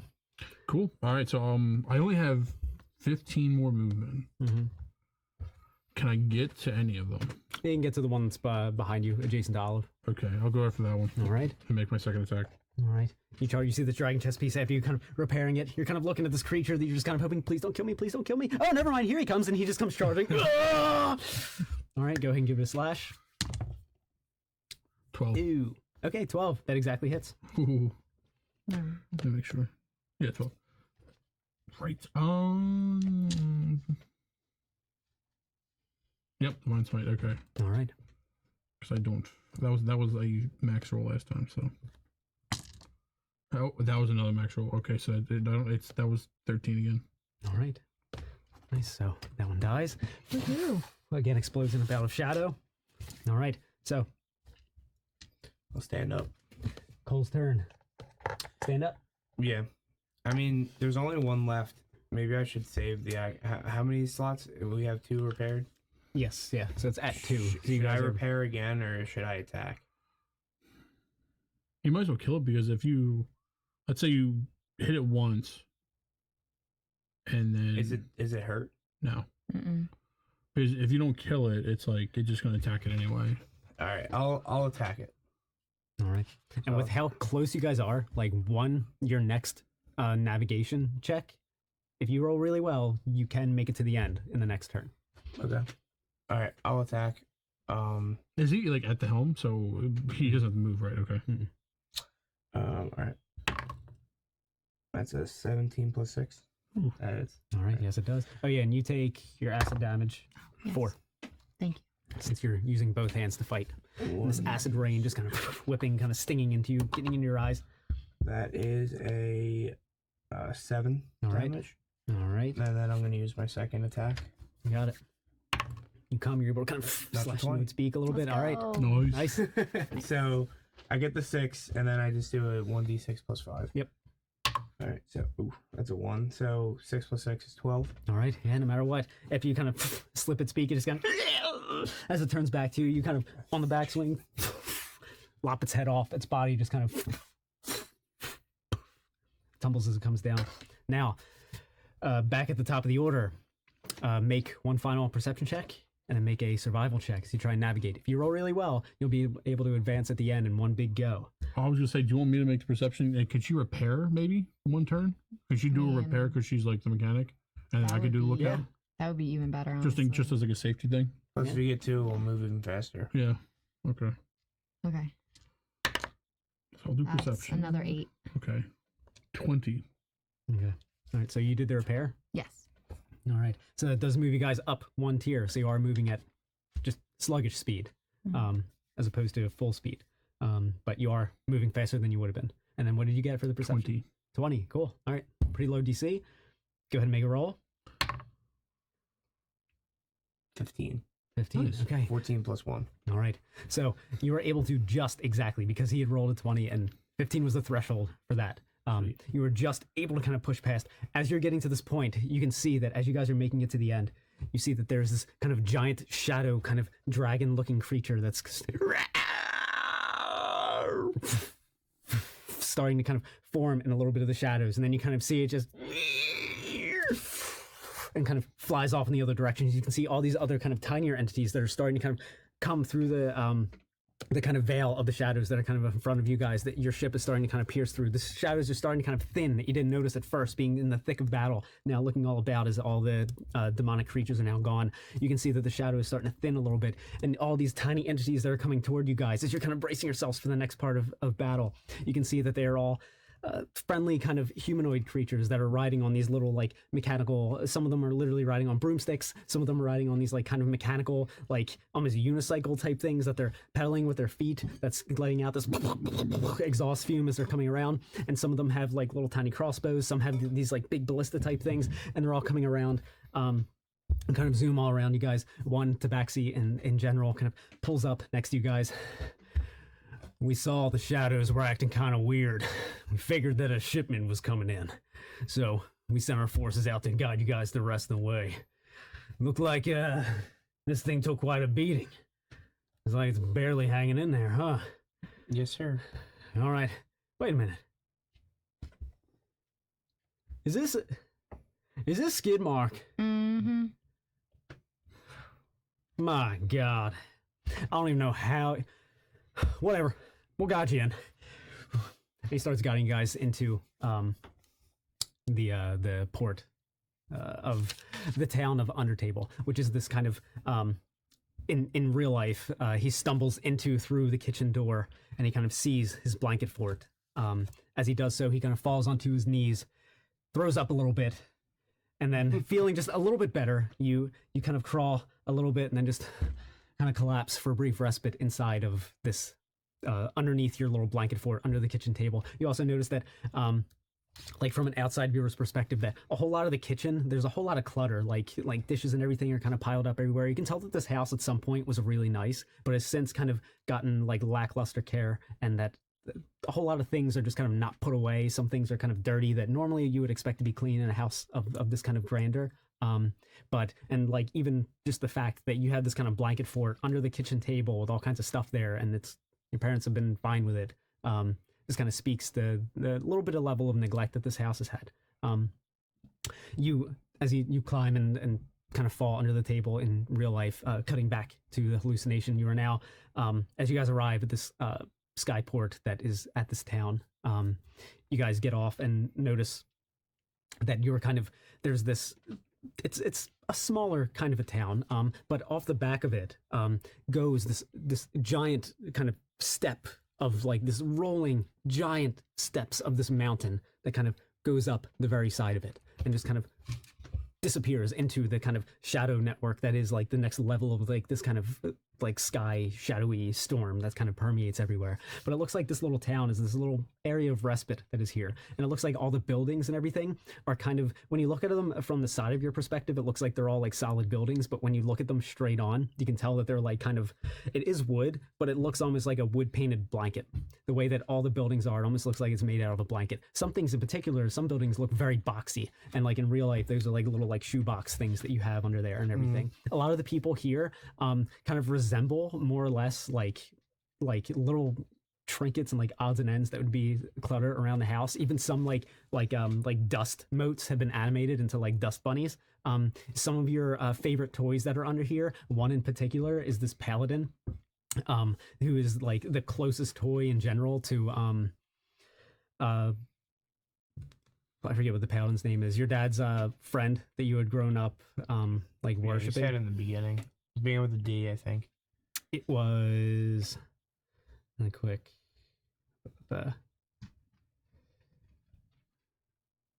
Del Montague. You Uncle Del Montague. It's this kind of stamped lead figure of a knight on horseback. And it most closely resembles Del Montague. And he was a drow paladin that was one of your dad's best friends. What color is the horse? The horse looks like it's black. This entire figure, with it being a stamped figure, the horse, everything that he has is black because it's a stamped lead figure in real life. That's just all one color. But you're in the town of Undertable. As you can see, some of the cargo being unloaded from below deck. You guys can kind of take your pickings from the items that are there. And I'm going to get the cards really quick that have like what your items are. I'll be right back. Cool. Do we get one each or is it just one? One each. Cool.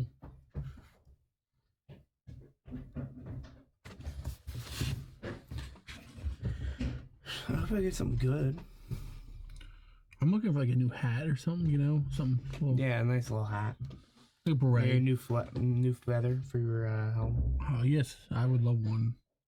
Maybe something a little bit more vibrant than white, like a purple. Pink. Yes, Magenta. Magenta would be nice. All right.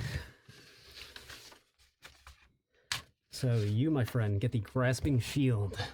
Yes. You get the encouraging armor. Ooh. And then you get the ring of free action. Wonder what that does. It makes it so difficult terrain isn't difficult terrain. Really? Yep. Oh. What do you think? He gave you a free action? Yeah. You're an idiot. Why would you think that? What's Gloucester Plumbing Supply? I'm a plumber. Have you not heard? All right. Every day for my tubs around, dude. So as you guys go there and you get, as you're helping to unload some of the cargo and everything, you meet some of the individuals that are here. And again, in reality, you're kind of laying under the table, kind of muttering to yourself. Every once in a while, your eyes will kind of glazily just kind of be glazed over and just kind of open up a little bit. And you kind of see just kind of some of the blurry figures that are underneath your little blanket fort as you're slowly kind of drifting in and out of consciousness a little bit, knowing that you have to get up and move. But as you guys are now in this kind of moment of respite in this town, again, you can take a short rest here if you wanted to.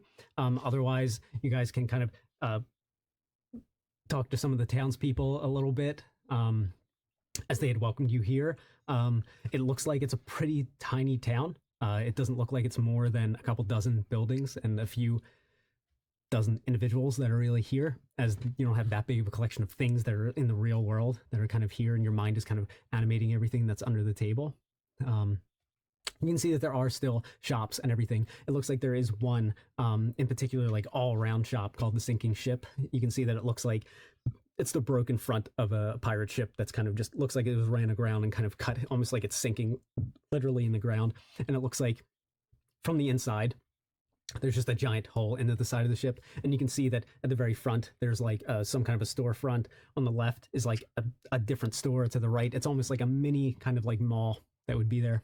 Other than that, no other buildings have like any individual names, but you can kind of almost associate them like, oh, that like I pretend like that's that one character's house that like I created in one of my imaginary adventures and stuff like that. And like your mind is starting to kind of associate things with some of these random places and objects. So as you guys arrive here at this kind of town under this town of Undertable, what do you guys do? You unloaded your items and cargo. I wouldn't mind a quick rest to put on my new armor and get a little health back. Okay. Good. We'll take a quick respite. All right. Kick the feet up for a minute. All right. As you guys do so, just kind of finding a place to eat where you guys are kind of, since you delivered this cargo to the town, which is in a pretty dangerous place, so they don't really get that much cargo in general, so they appreciated that you guys dropped all these things off. They gave you a free little area to kind of eat. They were kind of giving you some free, just basic, very bland food. In reality, you're kind of spitting up a little bit. And you're kind of that acidic taste that's in your mouth, and it's kind of a mixture of blood from when you kind of bit your lip when you first fell, mixed with just kind of saliva, and whatever kind of resulting kind of taste that your ingested fumes and everything have upon your taste buds and everything is kind of translating over into here to whatever food that you ate. As you guys were kind of sitting up eating, that paladin of Del Montague walks up to you. Again, he's an all-black drow that has a sword and a shield, walks up to you. Uncle Del Montague. It's a pleasure to meet you, Cole. Again. Here. Of all places. Tell me, Cole, what are you doing here? Well, I have to get my comrade back to his homeland, the Grieflands. That sounds like quite the adventure. Yeah, I want to be just like Mom and Dad. You know, reality is often distorted from this amazing stories that you often hear. Seems like all reality is distorted. Quite is, isn't it? After all, you're speaking to me under your kitchen table. Just kind of glaze past that. I'm like, what? Mm-hmm. Tell me, Cole, why you feel that you have to take him to the Grieflands? It's just my chance to prove that I'm not afraid. But aren't you? A little. I'll tell you what. Of all the adventures that I'd had with your parents, every one of them, we were all afraid. I know that a knight on horseback is the epitome of a hero, right? I mean, look at me. Dismounts from it. The horse that his figure was like all part of, but he's now walking freely. Like I'd said, often the stories are distorted from what reality is. But once I accomplish it, I can write my own story. You can. I can be extravagant as I want. But I just have to be brave enough to complete at least one adventure. Takes off his sword and lays it down and kneels. Cole Trent, may I accompany you into the Grieflands? Of course. Please. We need all help we can get. It would be my honor. But I must ask, what color horse does our savior ride? All of them. That would be a strange sight, wouldn't it? I don't think that's the answer. But you are different from everyone else that's here. Even me.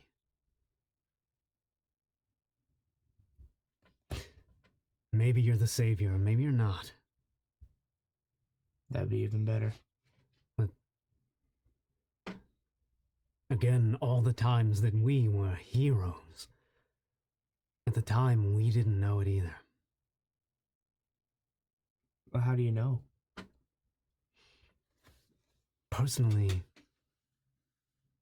I guess now, looking back, that is when you realize what you were afraid of and what you overcame. Looking ahead, the uncertainty of it all, that's always fearful to look upon. But that's not what frightens you. You know what frightens you. And you will cross that fucking bridge. All right. I need a horse. We'll find you one. Can we take his? Yeah. What color do you think it'll be? I can't promise you. But my horse is black. Gondoride, he rode a black horse. The bridge swallowed him. The horse is not black. Maybe he just wasn't the savior. He was just a guy on a black horse. Like the diner. I don't know the ways of prophecy, as the way the sages have. They always have a double meaning. Perhaps. Perhaps they were so afraid that they got something wrong.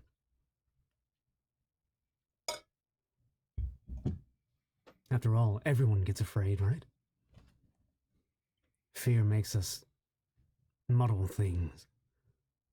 Fear is the mind killer. It's from Dune.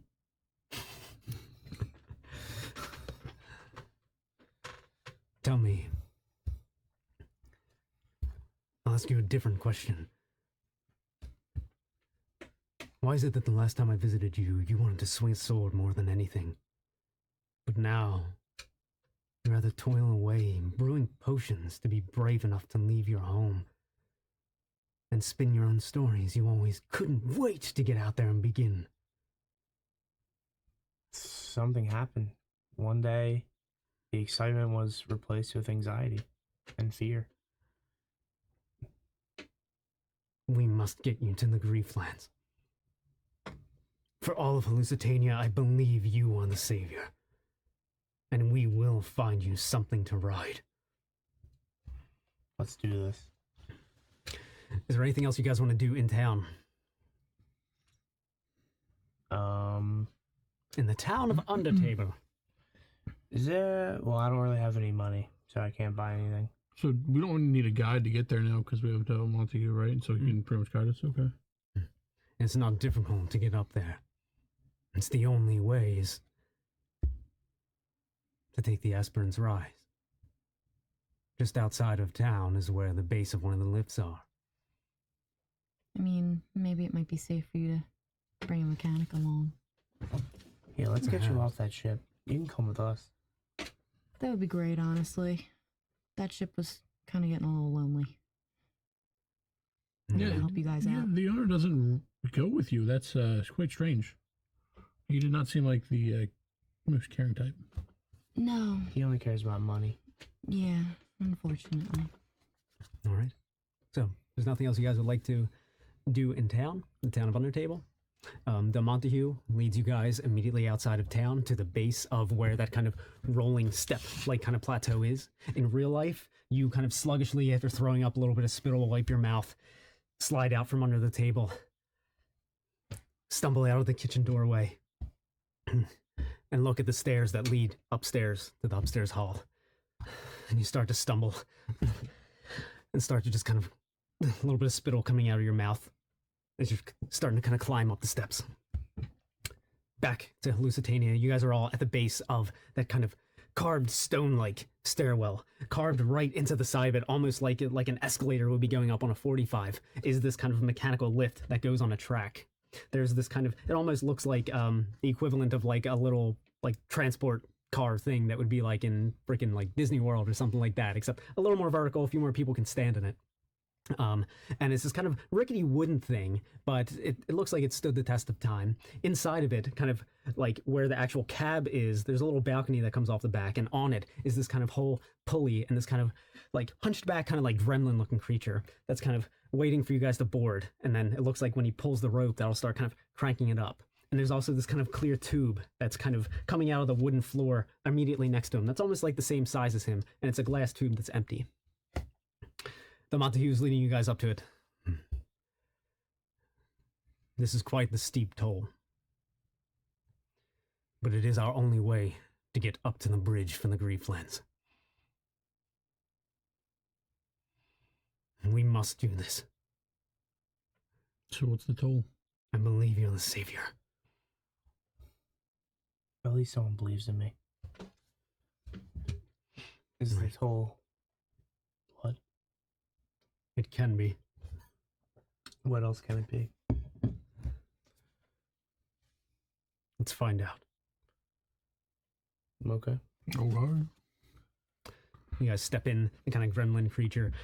Good boy. Oh, aboard. Watch your hands and feet. I'm scared. Grips its long, kind of pointed claws onto the rope. Go on. Blood or question. It's kind of like truth or dare. Always start with truth. You don't go right question, there. Question. What color? The first one, he turns to the dragon chess piece. Oh. Where did the darkness that's plaguing Hallucitania come from? And for these questions, you guys think of the best answers that you could come up with, and that'll kind of implement the DC on what he ultimately rolls. Where did this darkness come from? Scary space. That's scary. Yeah. My turn. Full of fiery I knew you were gonna say that. From, I'm going to say, the doubt within Cole. Okay. All right. So I'm going to say with that,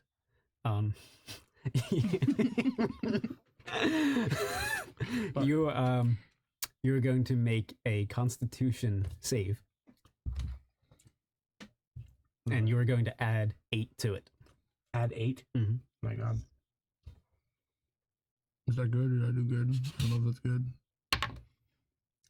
So it's a 5 plus 5, which is 10, then 8 is 18. Okay. Oh, Right. So with that, after that answer is the first thing that forms into your mind, kind of consciously as you are physically starting to kind of climb up the steps. As you kind of manifest that question that's kind of rising up from inside of you, it kind of crosses your mind in a half lucid kind of state as you're climbing the steps. Where did the darkness that's plaguing Hallucitania come from? Your first response is, it comes from the Grieflands. That's what I thought. Then you add to it, but it wasn't always called the Grieflands. It had a different name under the rule of the princess. And then one final thought kind of creeps in. The land changing didn't bring the darkness. It was when it would never change again that the darkness came. And as those thoughts kind of cross your mind, and as in Hallucitania, his answer, the creature kind of satisfactory. Nice, good job, man. Pulling the rope, you can see that the glass tube that's next to him kind of filled up with this kind of purplish liquid, and it's kind of starting to deplete as he's pulling you guys up. Excuse me. You're between like a quarter and a third of the way up by the time it just... More Thank you. question or blood? Question?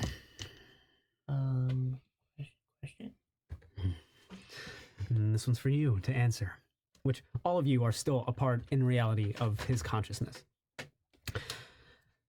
Why is it that you feel so responsible for ensuring that your companion returns home to the Grieflands?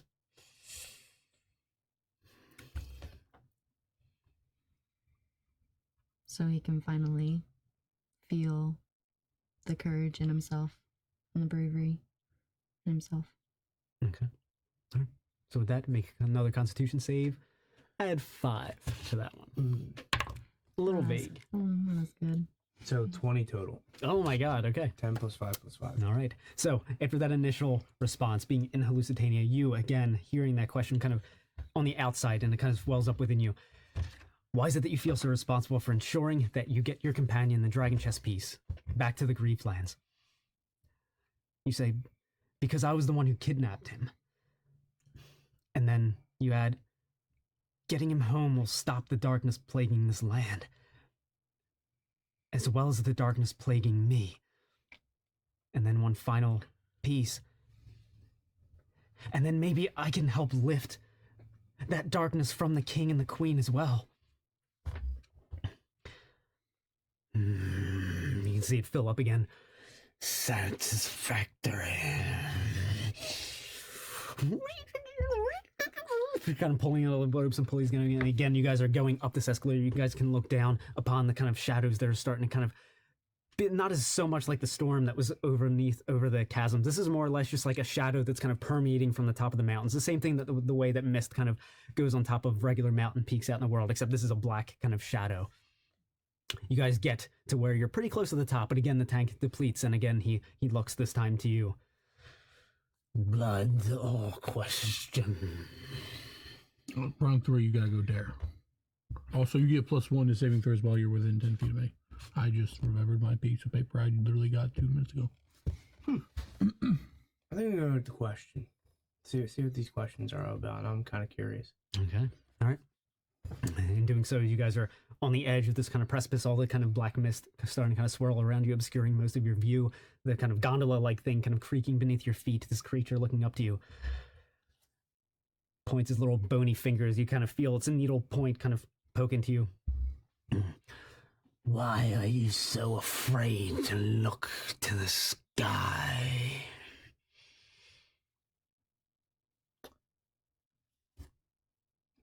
Because I'm afraid of what's in front of me already. All right. Go ahead and make a Constitution save and add 7. 14 plus 5 is 19 plus 7 is 26. Oh my god. +1 okay. is 27. Okay. All right. So after that, you're pretty much at the top of the steps, and you're starting to kind of... My Constitution saving throw is good, so... All right. You're starting to kind of like army crawl along the top of the steps. Starting to kind of crawl on all fours. You see this door that's kind of approaching you on the right that's in the hallway that has like a little doggy door that was kind of cut into it because you guys have a dog at home. And as you're kind of crawling along the hallway upon the top of the steps, that question kind of permeating into your mind. Why are you afraid to look to the sky? And kind of flashes of it go into your mind. Because the sky is where they live. The things that heroes seek to find. And I'm no hero. So I avoid looking at the sky out of fear that I may see one. And then... We've arrived. But this question is for me, or rather, for you. The prophets know our savior is a rider. However, smothered in fear, their minds have narrowed the possibilities. For they too are afraid to look to the sky. I shall not ask what color horse our savior rides. For you and I know it is not the question. You know the question. Speak it not to me, for I matter not. I merely ask, are you brave enough to look to the sky and search for what you hoped to never see? He starts pulling the rope and starts winching its way back down. You guys are at the top of this kind of shadowy, dark mountain peak. You can see that there are these multiple kind of rocky kind of chasms that are kind of, and little like plateaus that are coming up. And way out in the distance, you can kind of see this, beyond even the shadow is a darker shadow that you can see is this kind of shadow tangled bridge.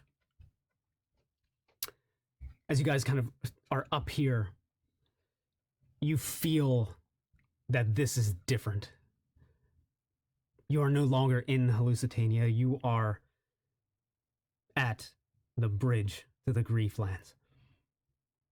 You kind of feel this like kind of electric energy that's kind of powering you. Your body in reality is trembling a little bit as you are kind of crawling in the direction of this kind of door that's on the side that has a doggy door cut into it. And as it's doing so, you guys are kind of nearing, you're starting to see some of these kind of humanoid forms that are in the distance. And you know that they are the keepers of the bridge. And you guys want, you can prepare some things before we get into combat. But ahead of you lies kind of all these shadowy kind of plateaus. Beyond that is this dark kind of shadowed bridge, and beyond that is just blackness, a black kind of chasm. Wherever this bridge spans, it is swallowed. But you can see all these individual entities that have kind of perked up and are starting to kind of almost get into position as they're seeing that a new bout of would-be saviors are here to try and challenge and cross the bridge to the Grieflands. You guys want to do anything to ready for combat, you can. Otherwise, we'll jump right into it. I would like to use my lay on hands to get 9 HP because during that short rest, I rolled a 1 and a 2. You can start setting up, final setup. I've been holding it in since we started.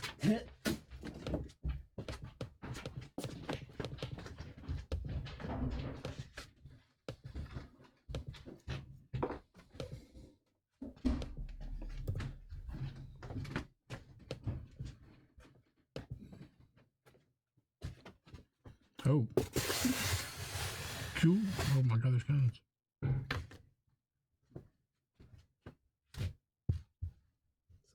Shadow.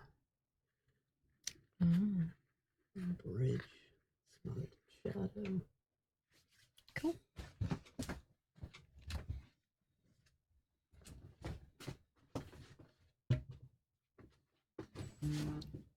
Catapults and cannons. I'm scared. All right. And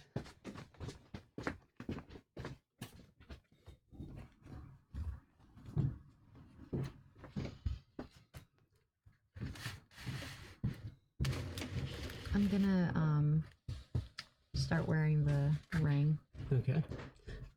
You guys can attune to it. Okay. You know it's normally a long rest. I shall do that then. Thank you.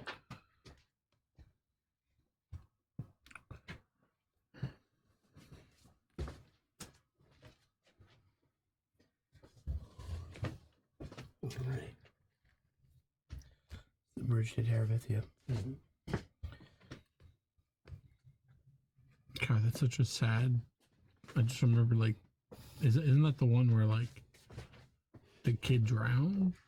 Yeah, like one of his brothers or companions. Or I think it's his friend drowns, and then like they like I forget who it is, but like they drown and then like they just like going through grief and they just make up their own world. Oh, you know what it is? I remember they built this like fancy world. They always cross this bridge over this like river or whatever. And the one time like the one kid didn't go, but the other one did, and then fell in the river and drowned. That's it. Very sad. Yeah. Sounds like siege over here. All right, so there we are.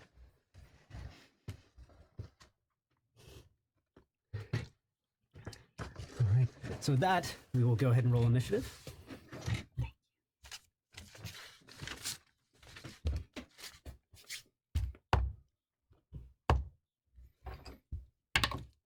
Oh, I will say that's cocked, but that's between a 1 and a 7.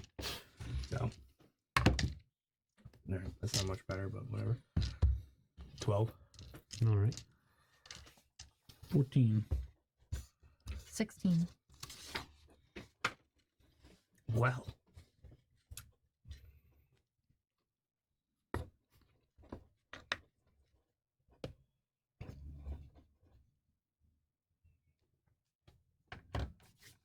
All right, so there's going to be Olive, our dragon chest piece, all the little, as you guys get closer, you can see that these are a mixture of an amalgam of like these kind of animated looking like kobold type creatures.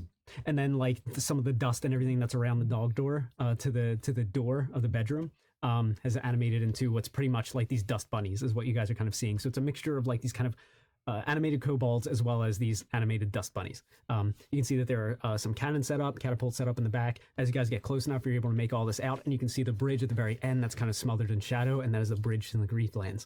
So it's going to be Olive, the dragon chest piece, the kobolds and the bunnies, and then Cole. All right, so Olive, going first. What do you do?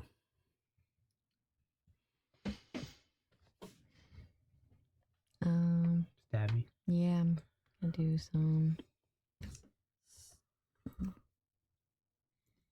Actually, I'm gonna pull out my longbow.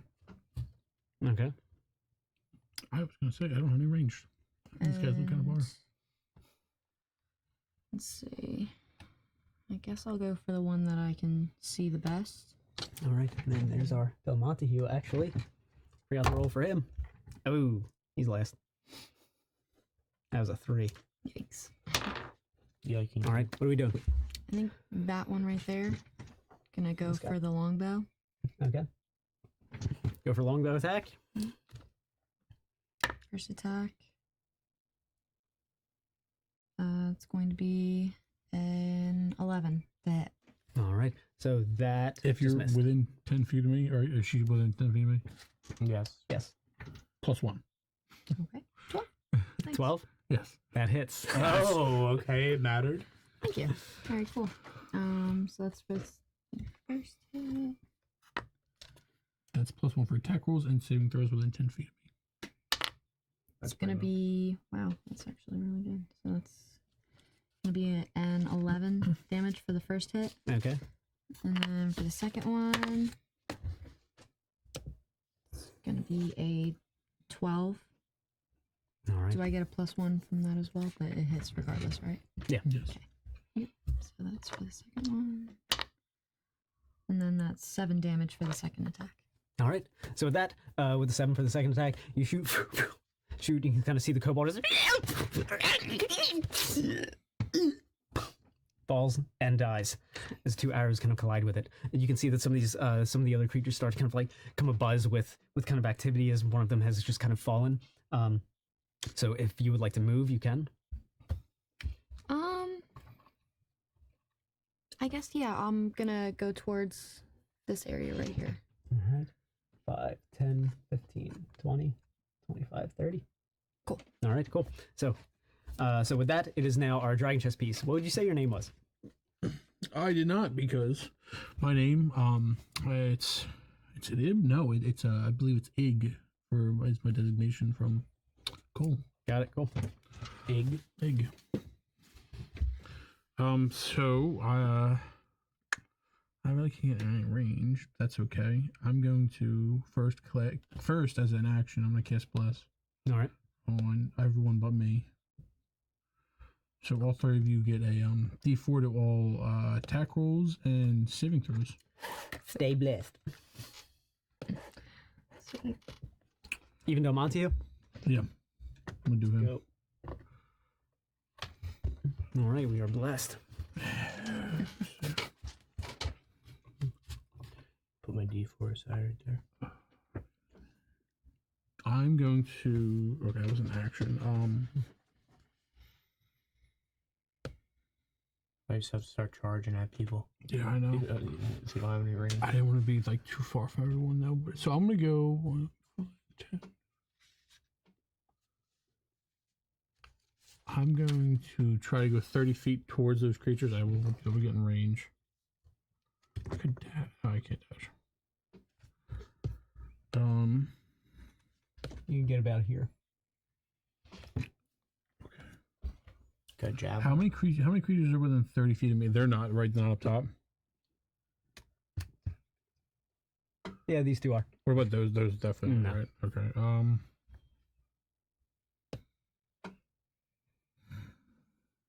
Sorry. I guess that's gonna be it for now. There's some things I can do. I'm gonna wait. So I'm not using my bonus action. All right. Okay. So with the end of that, it is now going to be the kobold's turn. So these three, they're all going to use their action to aim and fire the cannon. So it's one action to load it, one action to aim it, one action to fire. So it's going to be all three of them. So you can kind of see the cannon just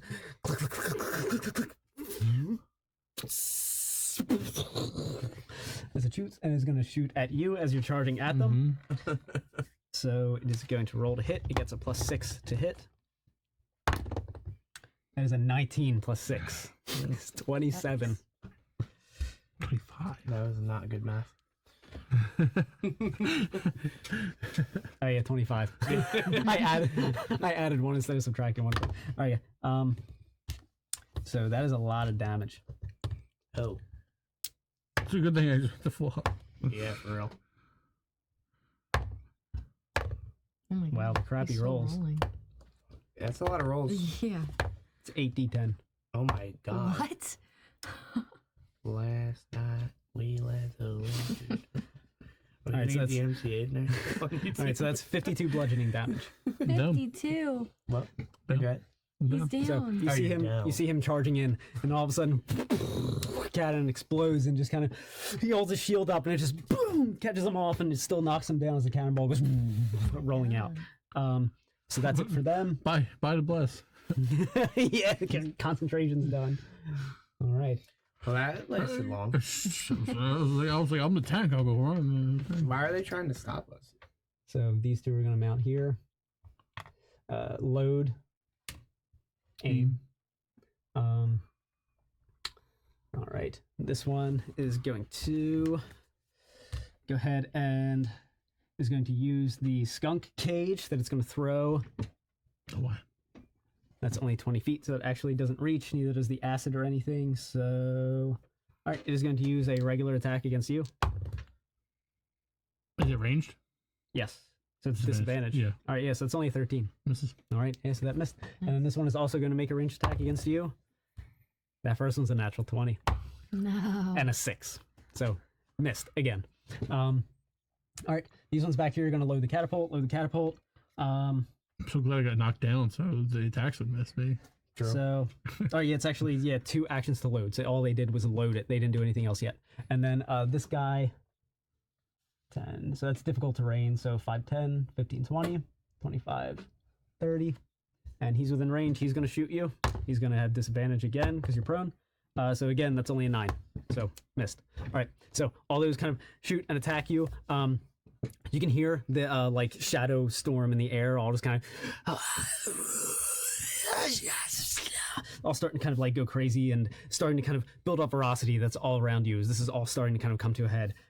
So as they all kind of attack, all these entities all kind of creeping together, trying to keep you guys from getting to the bridge, from being able to cross it.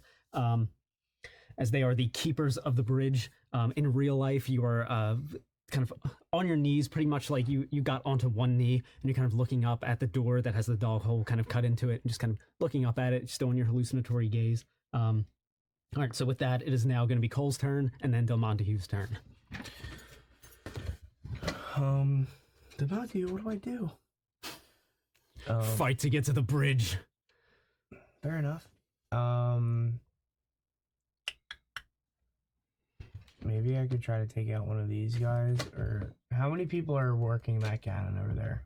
The cannon, 2 for this one, 3 over there. Yeah. So the next round, these ones will be able to shoot it. It takes 3 actions to fire. They'll a be cannon. able to shoot next round too, because there's 3 of them. Yeah. I'll just try. Am I 80 feet from either one of those? 80? Yeah. Yeah. You're within 80 of both. These ones you wouldn't be able to see, but these ones you could. But they would have partial cover because they're definitely behind. I guess. Alright, there's like Resident Evil barrels where if you shoot them, they explode. Unfortunately, not. No. Damn. You can try. Yeah, shoot it. No. I'm just gonna shoot one of them. The one with like the closest one that I can see the best. Okay. All right. So this will be this guy. He'll get +2 to cover. All right, and I'll shoot him with my crossbow. All right. That is a 10 plus 6, 16. That hits. All right. And then that is 1d8 plus 3. That's a 6 total. All right. Nice. So that hits him. Kind of.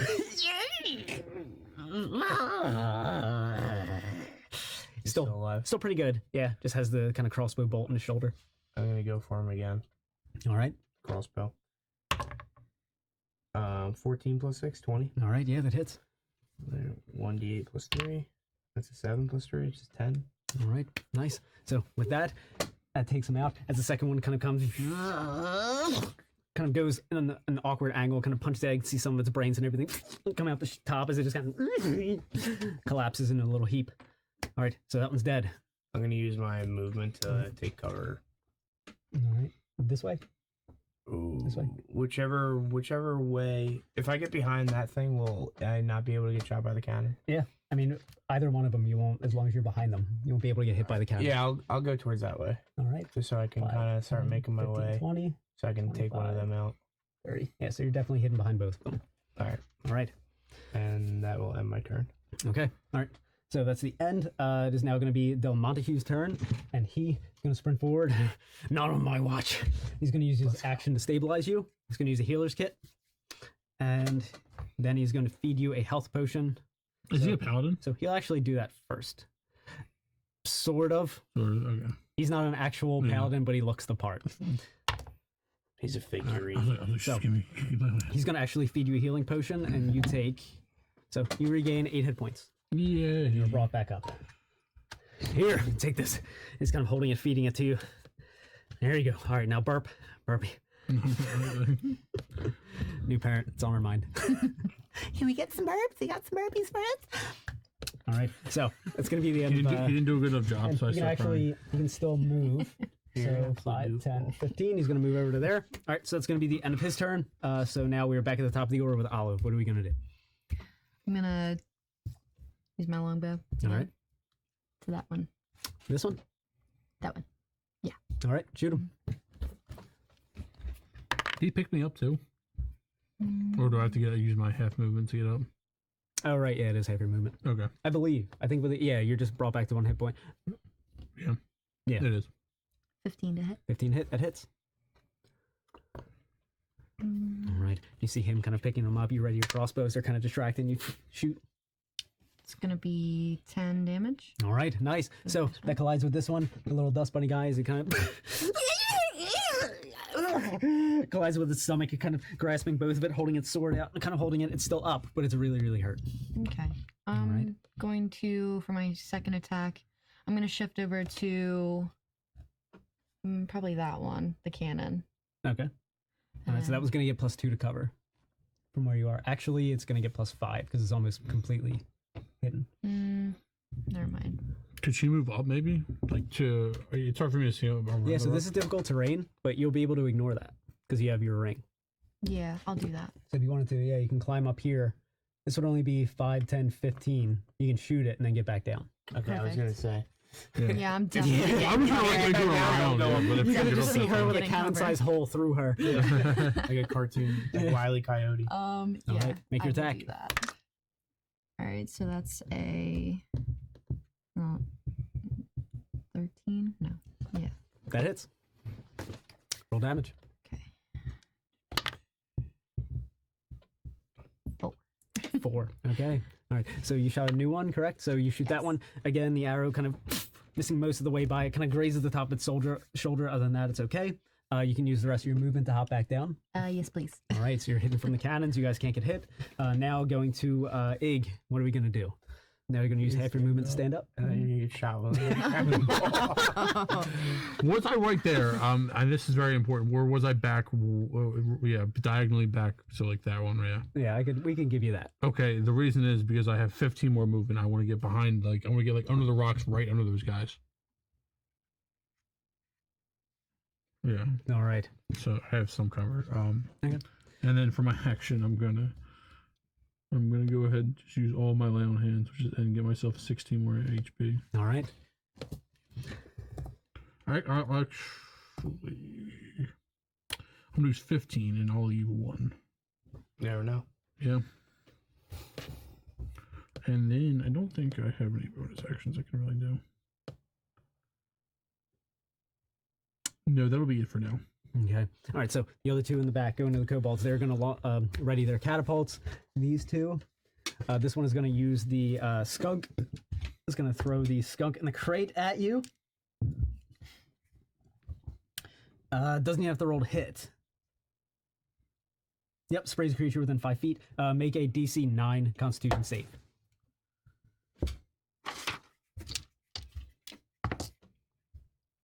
$15. All right. All right, so he throws this crate with this gun. Throws it, and the crate just kind of explodes, and this skunk kind of comes out and just kind of looks at you. You're supposed to spray him. Kobold just kind of freaking out. Meanwhile, the dust bunny that's kind of next to him kind of readies his bow, and he's going to shoot at you. And that is only a 5 to hit, so he's going to miss. These two are going to load up the cannon, and they're going to shoot, which... You guys are going to get plus to cover. Well, they need aim, so load and aim. Oh, right. This is the one that had the that one so, can... right, oh, they God, load and wait, aim. I'm in range of that one. This guy is going to shoot 5, 10, 15. You know. Bless you. And he gets one more. Just able to shoot at you. Okay. That is a 2. That does not hit. My God, like a natural. Are you sure? 2. Wow. Can I roll higher than a 5? Let's see. All right. So this guy attacked you. These two are going to load, fire the cannon. Going to attack Del Montague. Yes. That is a 3. Yes. Plus 6 is 9. Wow. Okay. So they load up the cannon and just kind of collides with part of this cliff. In doing so, that's going to become difficult terrain, which we will have a little marker for it. The cliff kind of explodes a little bit, making that area difficult terrain to go through. Okay, so that's it for the cannon. These guys back here both load the catapult. It's another 2 actions. So then it's going to take 1 action for them to shoot it next turn. Okay, so that's it for all of them. So now back at the top of the order, we have, or back after them is Cole, then Del Montague.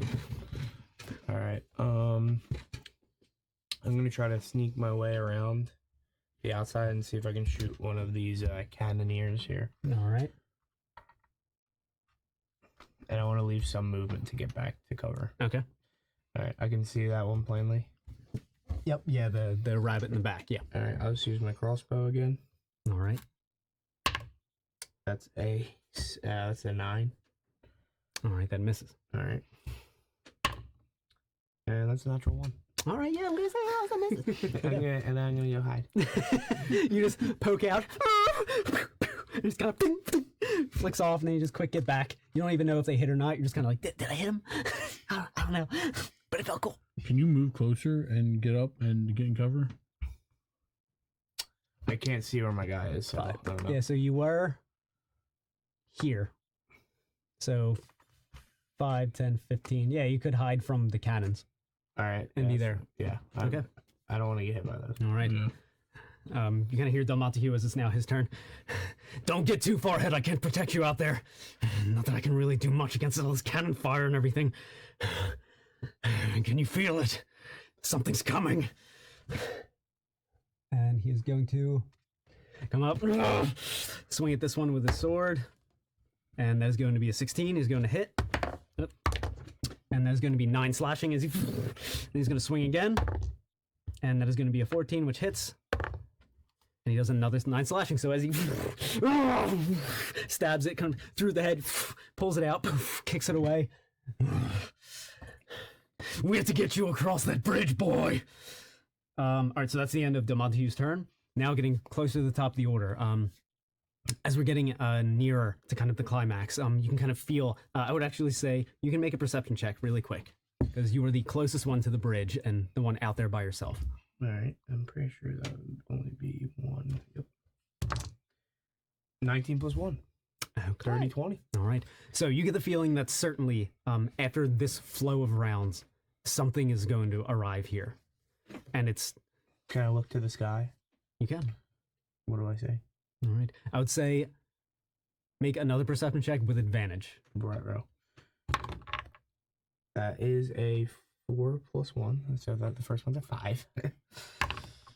And that one is a 10 total. Okay. So looking out, you can, with that, you were able to see that, you can see the direction that this thing is coming from, but you can't even make out what it is. It's more or less just, you can see a different coloration in the shadows in the sky, that it's just a little bit darker, but something is coming this way from this direction, so it'll be arriving here. But you know that it's something's coming! I'm gonna shoot! All right. So in knowing that, realizing that, shouting that out to everyone, everyone's kind of prepared for it. You guys now know that something is going to arrive. It's going to land somewhat like in the middle, but it's coming from that direction. All right. So, reaching the end of your turn. No, the end of Del Montague's turn. Is now. Yeah, we were back at the top of the order with Al. Okay. Do you want to get back in cover real quick? Oh yeah, right. The moon. I'm going to move forward to, I guess, protect Cole. 25. So you can move there. Ah. So you're kind of behind him. Kind of behind him. Yeah, kind of defeats the purpose. All right. You want to get in front of him? Yeah, there you go. You can do that. My body is a shield. I'm going to go for this guy. All right. This guy up here. Yep. So he's going to get plus... No, you can see him actually pretty well. Okay. Right here. You can shoot this guy. All right. Give it a shot. It's going to be a 21. All right. So with the 21 that hits, go ahead and roll for damage. 5. Okay. All right. So you deal 5 damage to that guy. Yeah. All I'm right. going to do the second attack to him. Go ahead. That arrow kind of gets lodged in his leather armor. I miss. All right, second one misses, goes wide, hits into the, stings into the barrel. All right, so if that's the end of your turn, it's now going to be Ig's turn. What do we got? I shouldn't say anything. But what about these catapults? What about What are these they catapults? doing? What are they doing? I'm scared. So can I get up though? Can I get up to the guys that are like right above me? Is that how much movement would that cost? So it's difficult terrain. So it would just be like 5, 10, 15, 20, 25, 30 to get up there. and risk it. Shoot. Do it. I dare you. Sure. All right. I'm gonna get up there and then I will absolutely kill the guy in front of me. You climb up. Like you're Adolin wearing shard plate. You climb up. Land up there ready to take them all out. What do we got? Blackthorn. That's not cocked. That is 11. All right, that misses. Oh wait, 12. Wait, does this work on me? Yes. 12. All right, nice. Yes. All right, so you're able to just exactly hit. As you get up there, they kind of saw you coming up, kind of prepared, ready to hit you. The one kind of fumbling with all of its different things, like Tinker's things, that wants to attack you with something specific rather than something that just makes sense, like the dagger that's at its waist. As it's fumbling with things, you kind of come up and just swing at it. And what do we got? 8 damage. All right, so minus 8. And this one was already damaged from you guys earlier, so it is now dead and explodes in a tuft of hair and black shadow. I can't get into the other one, can I? That's a shame.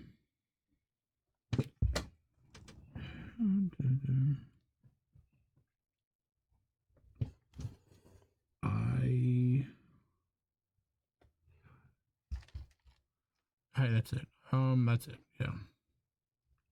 I can't do anything else. Like I literally, I'm not gonna do it. All right. All right.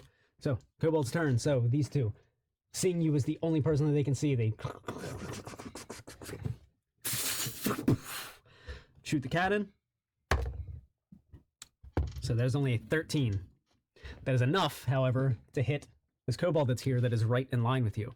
So in doing so, you kind of literally see that you hear the crunch of this thing's bones as the catapult just as the ball collides with it, its bones kind of fold over around the orb as it just crashes into all those ruins, and it is obliterated.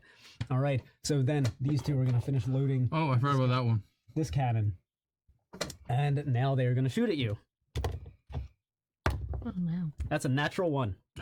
All right, so I would say with that, with a natural 1, yeah, it backfires, explodes, and even if it does half damage, these guys are dead. So this cannon, wow, natural 1. Okay. All right. It's just I just lived off one. I can't roll more than a 5, man. All right, so Any dice? I really do. No, he needs to keep these dead. All right, so those ones are already attacked. Now the catapults. They are going to. This one is going to attack. This one is going to hold its action. So they're both going to shoot their catapult and attack you guys. It's in the 20-foot cube, so they'll be able to hit both of you. They're going to roll to hit, and it is +5 to hit. And we rolled a 10, so that's 15. Does not hit me. That hits me. All right, so that is going to be.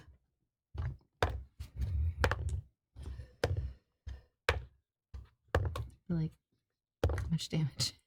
How many dice are you rolling? All right, that is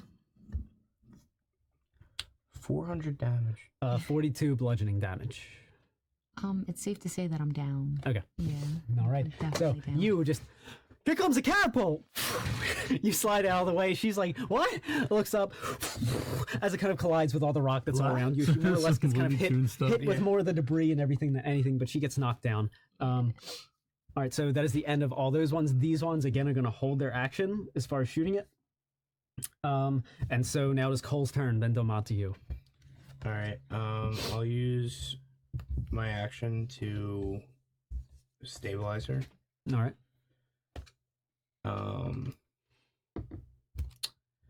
And then I'll action surge.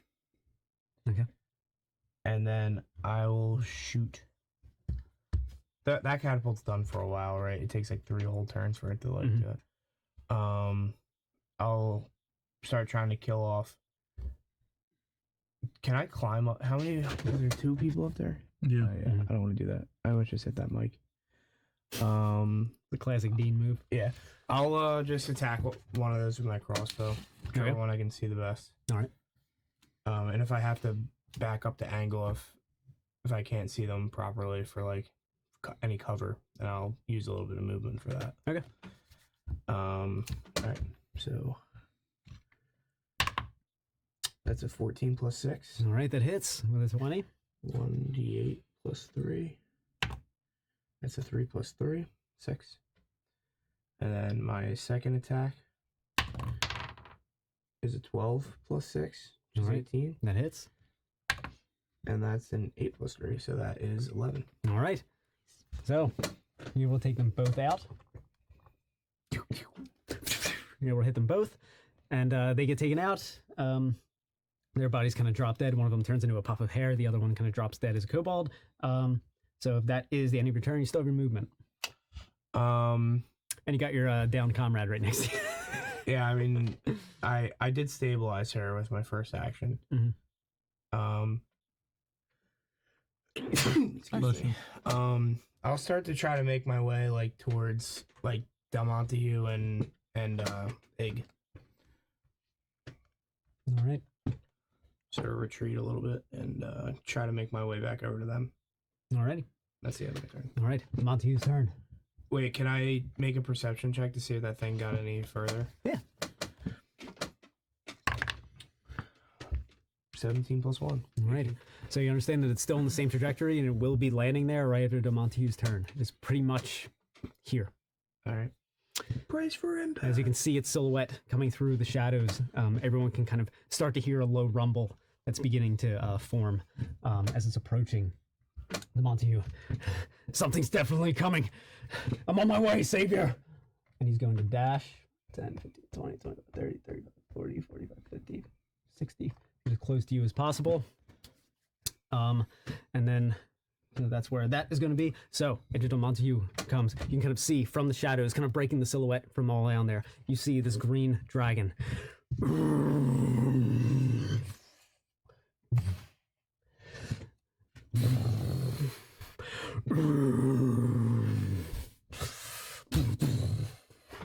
god. And the closest things to it are the kobolds. As far as in mass creatures. So it is going to use its poison breath on them. They have to make a save, which they did not make. All right. Yikes. So they they take the amount of dice, like even if it was all ones, they're pretty much dead. So as it arrives, you see this green cone of just this green fire that just kind of consumes both them and the catapult, destroying all of it. And it just kind of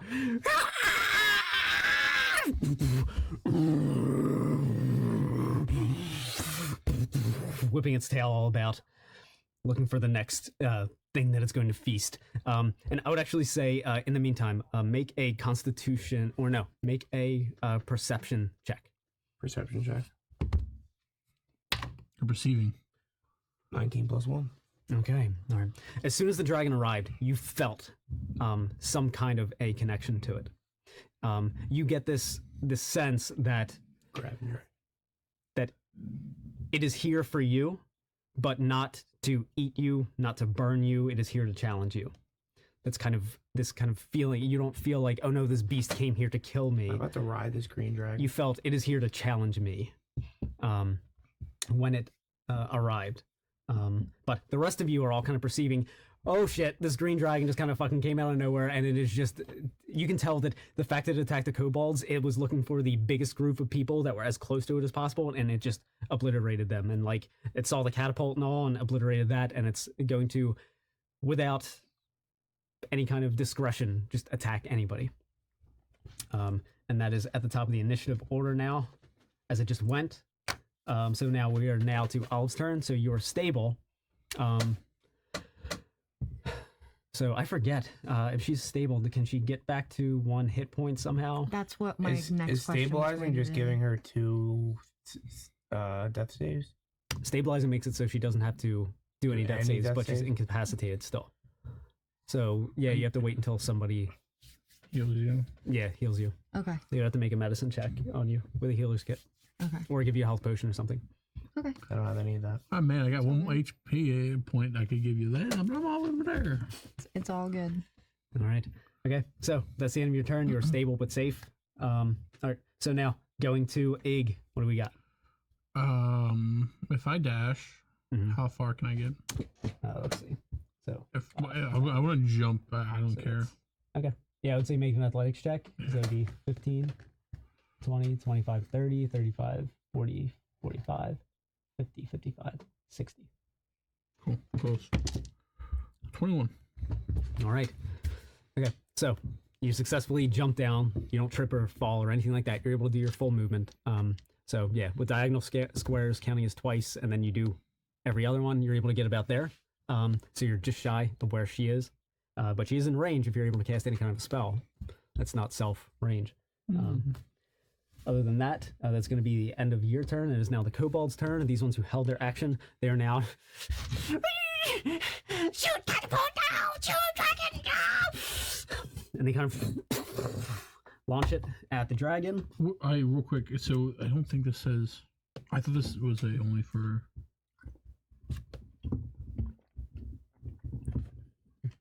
She can't hear me, can she? Incapacitated? Yeah, I think she can. Let's see.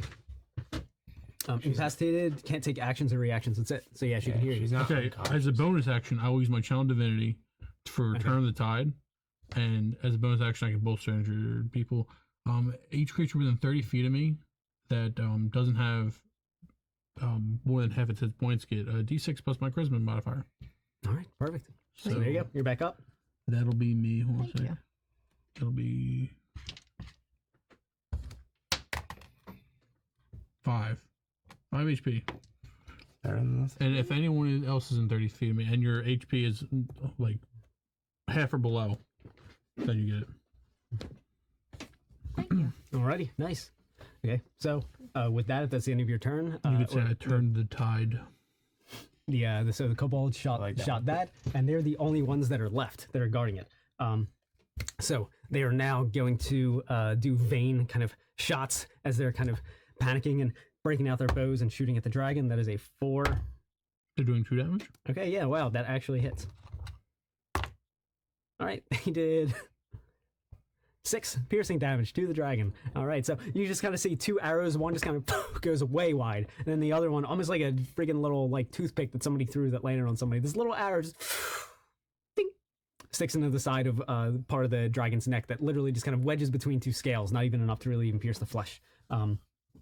With that is the end of their turn, and now we are going to go to Cole's turn. So what do you do, Cole? I'm gonna yell at the dragon. All right.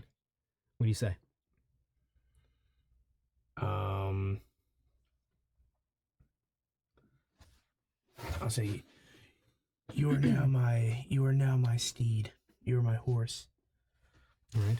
So as you do so in real life, you're standing outside of this door to this room that had the doggy door kind of cut into it, and your dog at this point has wandered up to you. At the same time that the dragon had arrived, your dog is now in real life here next to you, and that's kind of what your mind manifested as this dragon. Great Dane. Yeah, I was just saying, what kind of dog is it? It's whatever kind of dog you want it to be. There's a board for the Your story. family dog. It's a Burmese mountain dog. Okay, it's a Burmese mountain dog. Green. Big shaggy thing comes up. So Or I'll shout the prophecy, actually. I'll say, like, the savior's, like, what color he rides or whatever is green. I'll say that. All right. So as you say that, you feel like those words kind of resoundingly nothing. Really?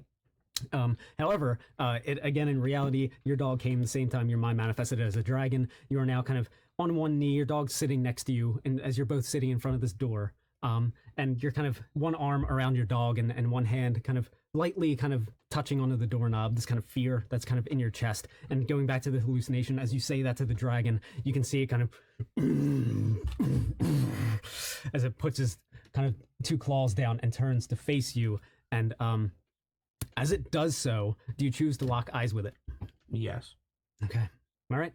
So as you do that, the rest of you, as the rest of the battles for the most part kind of ensuing, the rest of you are kind of starting to collect yourselves together. You kind of see as their eyes kind of meet that you start to kind of float over toward where the dragon is. And you guys kind of see this as you're both alarmed, but at the same time, you kind of feel that he is also like kind of in control. And you start to see him just kind of with his arms and legs kind of relaxed as he's floating up to the height of this dragon that is now almost kind of sitting the same way that a dog would as it's kind of waiting for you to meet it with your eyes.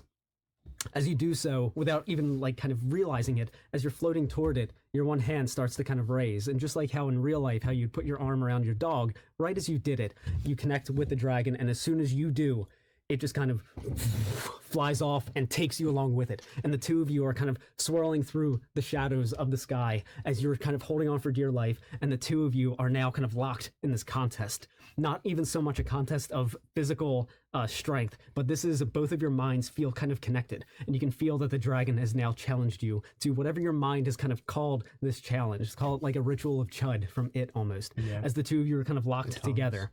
And you're going to do a series of charisma intimidation checks.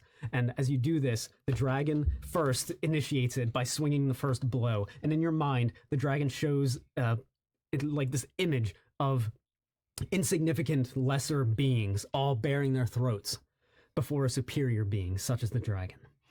And as it shows this in your mind, what do you respond with as you try and show this image of your power at the dragon? Or this power of humanity or heroes or whatever? So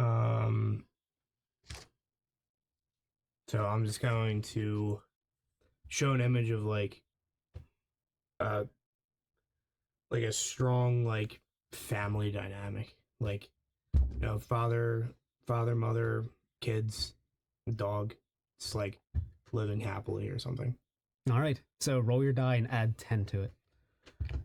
Just a normal straight up roll and add 10. It's a intimidation check. Intimidation. Wow. So the dragon rolled a 12. What's your charisma versus your strength? Because sometimes you can use strength as charisma if the DM will allow it. So am I? And this one, not so much, because it's literally all mental. All right, so add 10. Mhm. So that would be a 16 because I have a -1 intimidation. Okay. All right. So you overcame that one. You can kind of feel like in this kind of thing that you were latched onto, you're getting the upper hand. And again, you guys are both, you're kind of latched onto the dragon as you're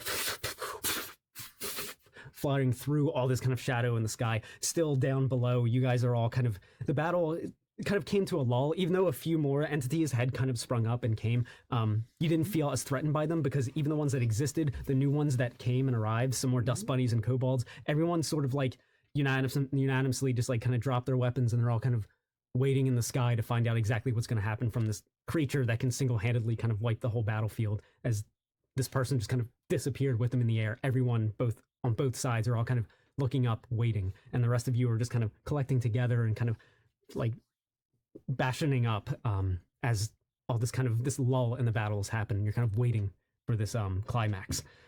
So the dragon responds with another blow. It shows its roaring breath bellowing onto a group of soldiers, melting the skin from their blackened skeletons with green acid fire. And what do you respond with? Doggy breath. Yeah. I'm going to respond with an image of people of better fortune feeding those who are, poor or whatever. Okay, all right. So whatever your roll is, add 6.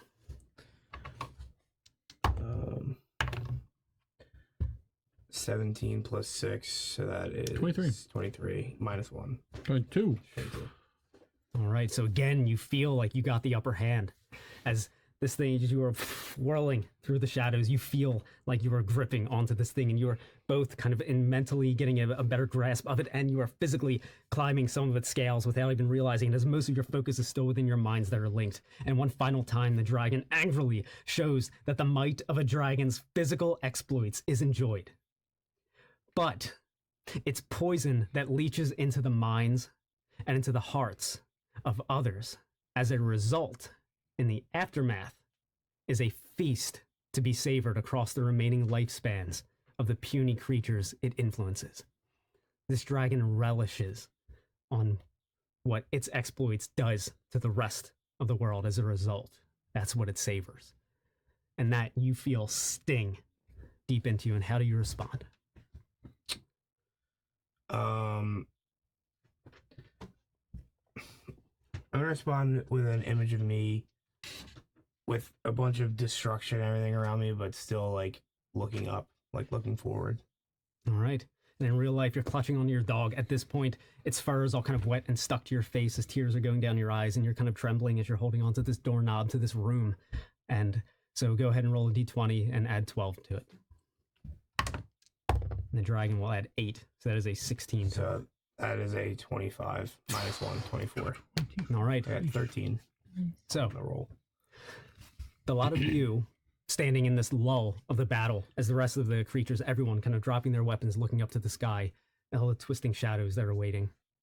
The Montague standing alongside of all of you. He kind of feels it first with whatever link he has to Cole. And as he's standing there with you, he kind of says to you, looking up to the sky, "What color horse does our savior ride?" And then you just hear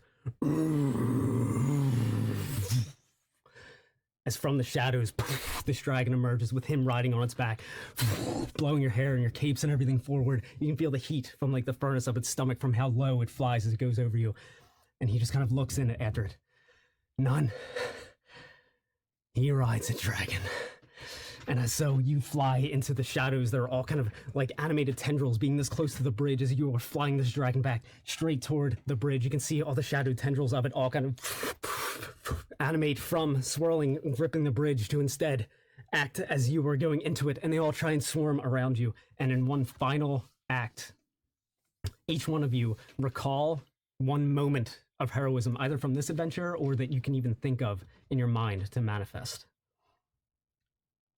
of any kind. Mm-hmm. And you're seeing kind of splintered shards of all these different aspects of your mind as you were sitting there trembling, holding this doorknob, holding your dog in real life, seeing all of this in front of you. I'm going to choose a memory of it's a game of dragon chess, and it doesn't look like it hasn't been going well the entire time, but like there's not many pieces on the white side, and the next move is a white knight being put into a position where it's checkmate, like, and it was completely unseen by the black side, and then in like the background it's Cole with his dog playing against I guess his father. All right. And what about you?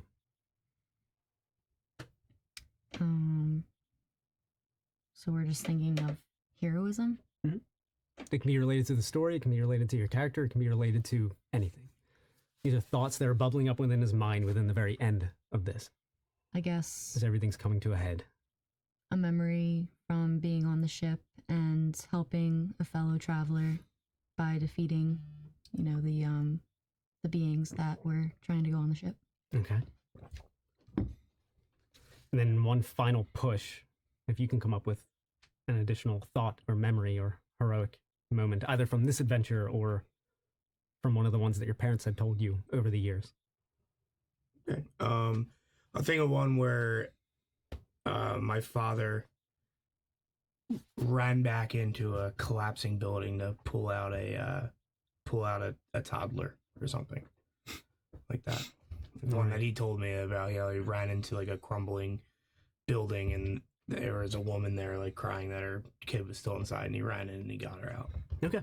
All right. Did your dad actually do that? So My dad, yeah. That's actually cool though. So make a Constitution saving throw and add 12 to it. Constitution saving throw. That's a lot better than the intimidation check. Did he run in there and show his kid like the Rolex? Like, hey kid, look at this. He just, my mom snapped me a picture of him with the Rolex on. I was cracking up.